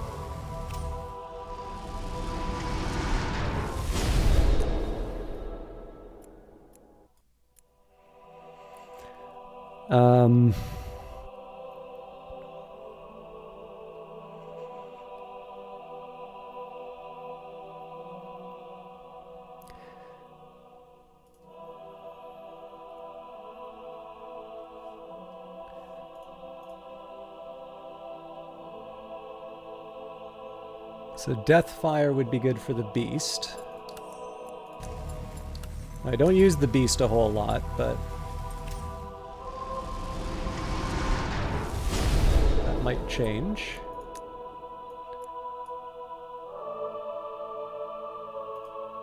I just wanted to see if I could assign more than one. And then if I can manage it, summoning bonus for the crystal amulet, which is a fire nature. Oh, I'm just short. Okay. I can definitely live without the protector. The protector's the most expensive unit, so that's why I left that to the end. Okay, I think we're going in from with a pretty strong position here. I may not realize all the benefits on this first round, but I feel Divine Protection is the only one I can do here. Like, a 6 reduction to every attack is really, really good.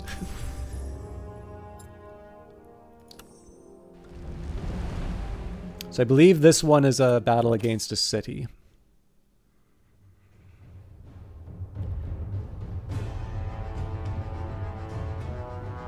Torblan, the Monument of Heroes. How you doing, Vanguard Master? How's the world of game development going?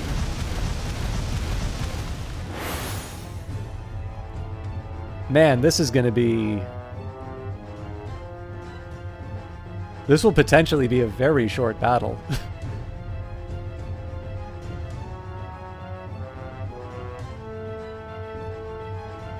Oh, fantastic! If you want, feel free to drop your links and such in the channel, or in chat. For those of you who don't know, Vanguard Master has been working very hard on a game. I'm a little reluctant to do this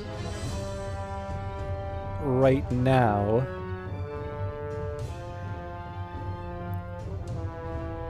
Yeah, I don't know.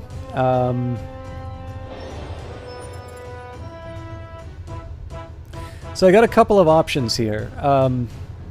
No, I know exactly how I'm going to do this.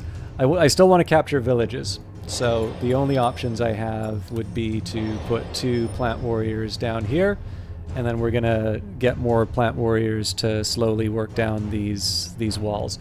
Now they are going to wind up summoning, so it says summons a random enemy from every act every 2 turns, deals 5 damage to any unit summoned on northern cities, and then this unit can receive only up to 7 damage from a single attack. So what I'm trying to do, there's 2 things I'm trying to do here. 1, capture cities. 2, I'm trying to stack up the poison on this thing. It doesn't matter if the units die, because they have that growth, and they give the extra health and all of that. Like, basically, I'm kind of banking on them dying.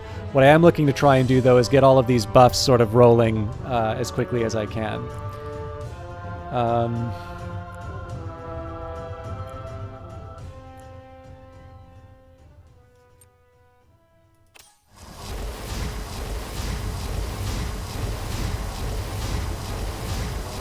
I don't want to claim premature victory, but I'm definitely feeling like this is in the bag.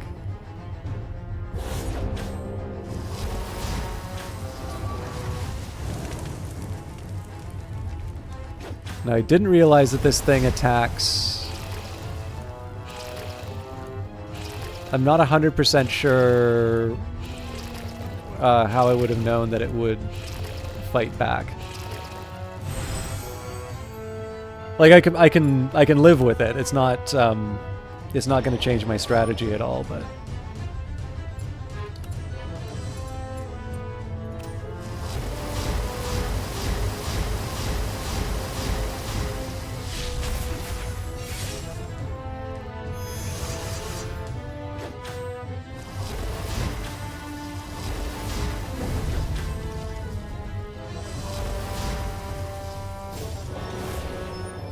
Okay, that's inconvenient though. I didn't realize. I thought it would summon on its own tile, but this is definitely gonna give me something to think about. I think we still keep pushing. I think we still try to take down these walls so we can capture the villages.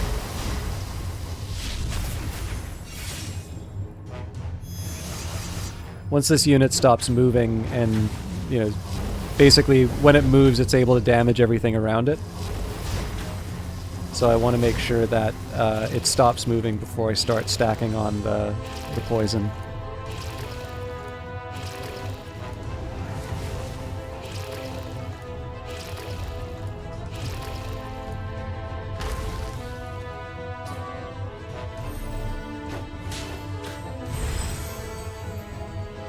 It's almost not worth it.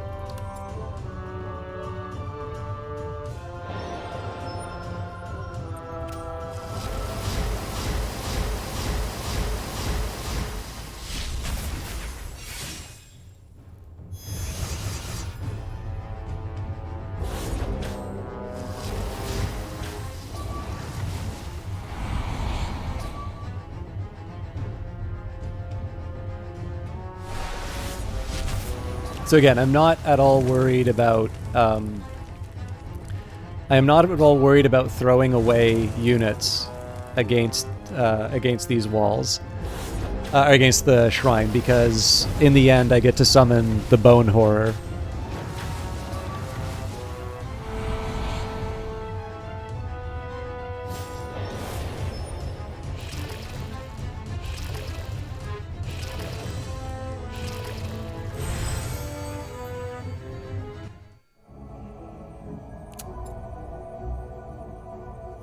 I think we can execute.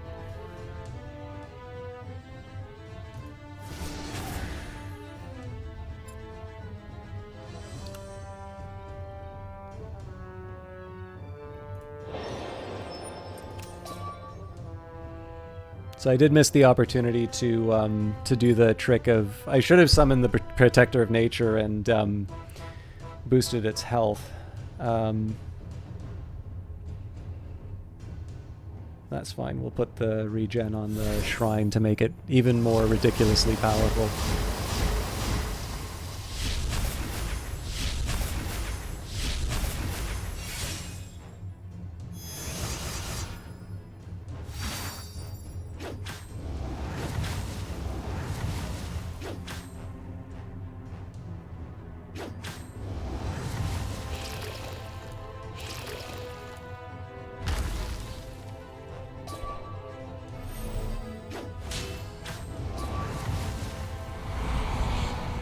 So even though this shrine is going to make short work of my units,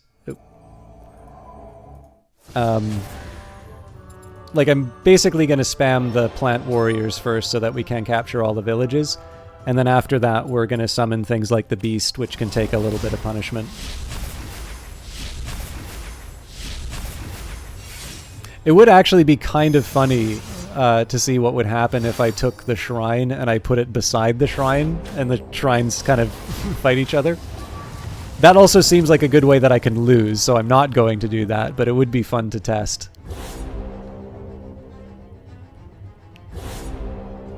This is the drawback of the roguelike format, is I don't have the courage to if I could save, I would do it, but because I can't save, I don't have the courage to experiment like that.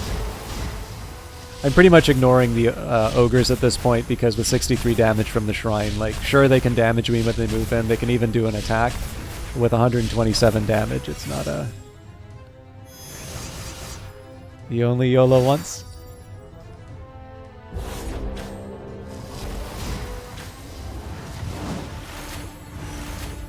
So this is also where that growth effect starts coming in.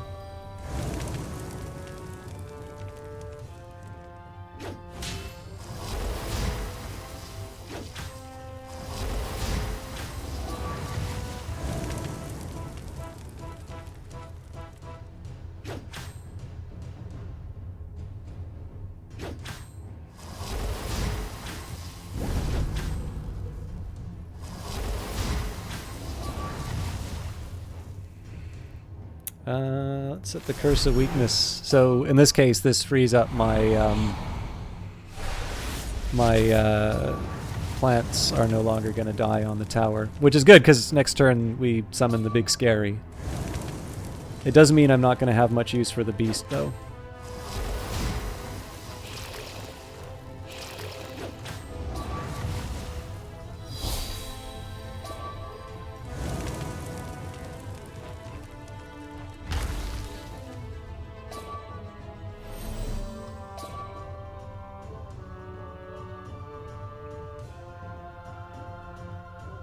I don't want that to spend more than one turn getting to the tower. So 4/4, 9. Oh, and it got the double attack. I was not expecting that. So this is why I wasn't stressing out about losing the plants to the to the tower. It gets a little silly when you do that. That's also, like, if you think of it, yes, it's nice to give regen to the Protector of Nature, but having a 40/40 creature attacking the enemy tower is a pretty decent consolation prize. Obviously, I couldn't have planned it for the double attack, but that works pretty well too.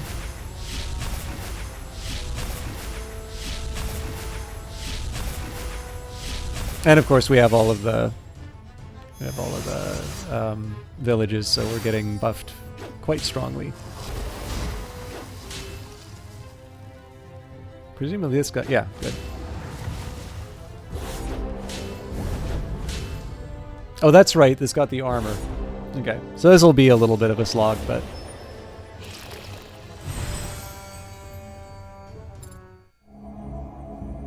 choose a tile and use the next chosen... Okay, well... I'm never going to be able to claim that.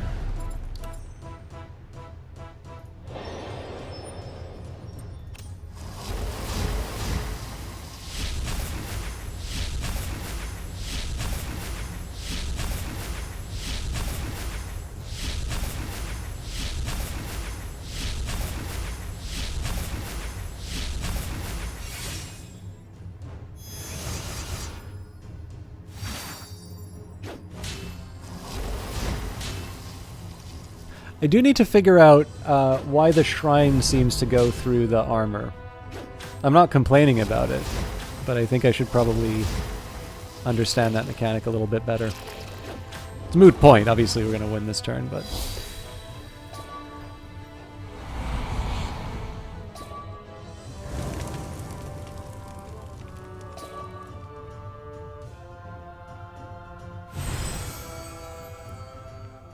Welcome back, Vanguard Master.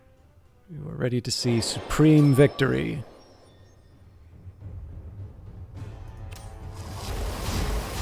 I like the plant warriors.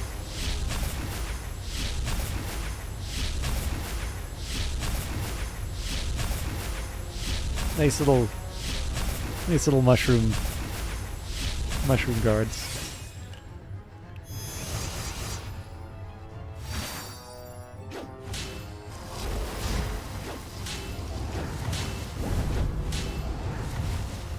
There we go. So that's, there will be an Act 4, but I believe that is coming in a future patch.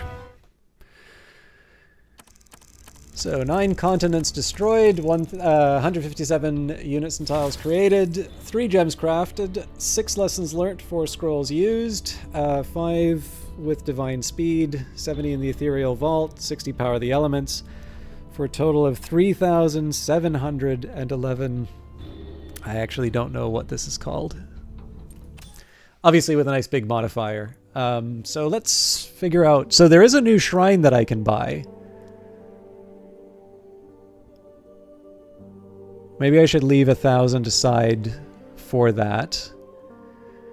So I did say that it would be a good idea to increase the number of reward options because in the end that's opening up new strategies for me. That should have been a priority.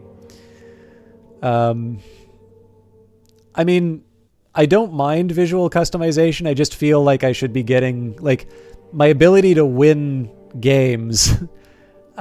probably will improve my ability to, you know, that'll probably improve my acquisition. So, yeah, Divine Inspiration's nice. Start each run with 1 random spark of creation. I mean, it's not terrible, but let's think of things that will help me in each individual battle. So, Mana Reservoir adds +1 mana on the first turn, 2 mana on the first turn. Okay, that's tempting. Enlightenment, choose a scroll at the start of each run, choose a talent at the start of each run. Both of those look very strong.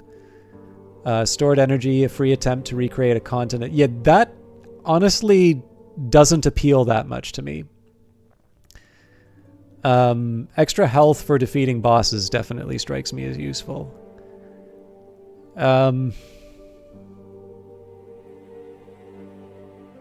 So yeah, the Mana Reservoir is one I'm willing to... Yeah, God, that...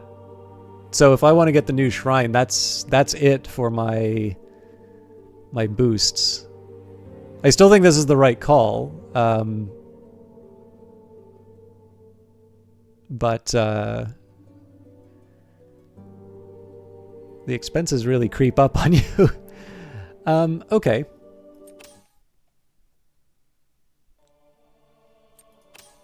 I'm actually done for tonight, but let's 100 experience.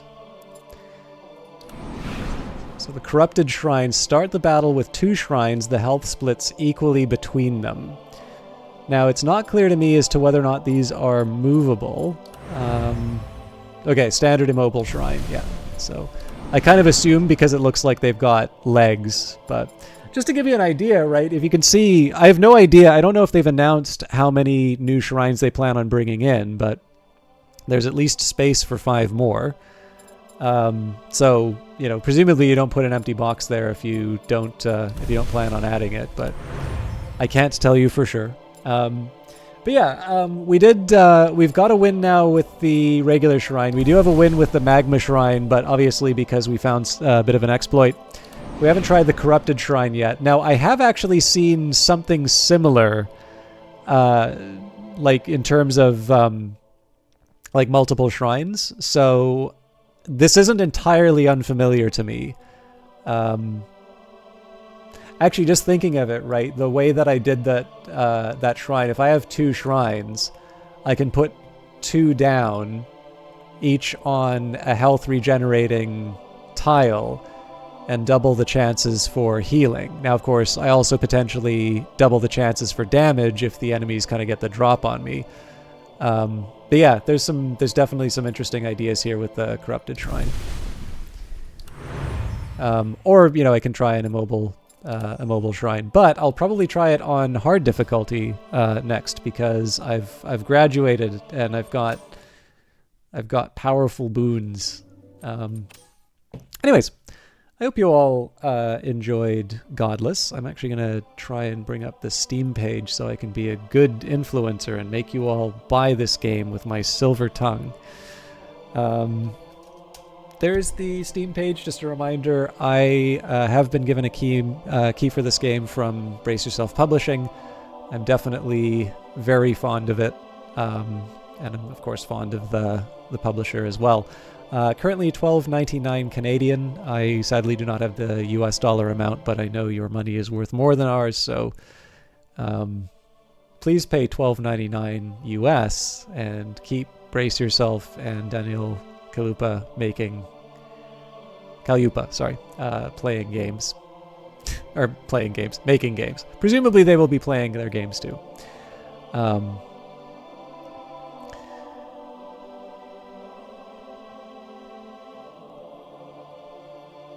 But yeah, I have to wrap up because I've got so many things to do, and it's very sad the more I think of it. But let's find somebody to host tonight. If I'm lucky, there's somebody playing Godless. And if there isn't, I can at least, I don't know,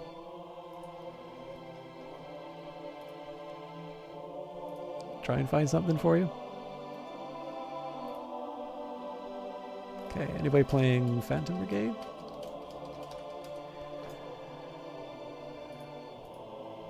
That isn't right.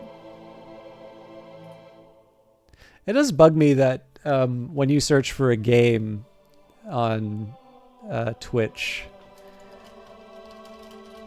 you it actually gives you like streamers first. Oh, interesting. Jim the Eternal was doing it a couple of days ago. Okay. Who the devil am I hosting then?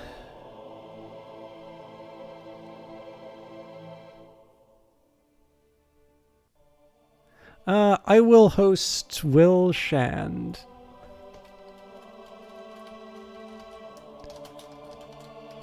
So I think a lot of you are familiar with him. There are actually a couple of other broadcasters that I can draw to your attention. So we've got Revived Snow, who, interestingly enough, does a like a text-to-speech broadcast. So I don't know, camless, voiceless streamer. That's not quite what it is.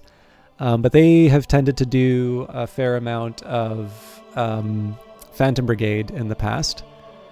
I hope that didn't cancel the raid. And then I will also hopefully be able to shout out Fruit Melody, who's currently playing Valorant. Does a lot of art streams, and I actually found through It Is D-Pain. But again, you only get a chance to raid one person. I'm raiding Will Shan because he's a Vancouver-based streamer. I know Brace Yourself is Vancouver-based, and I believe Daniil Kaluuya is also Vancouver-based. So that is the... Oh, I must wait 1 minute, 6 seconds before giving another shout-out. So, there you go. But yeah, Will Shan's playing a game called Urge. I have no other way to introduce him, so I hope you have fun. See you all Friday. I have no idea what I'm playing. Bye!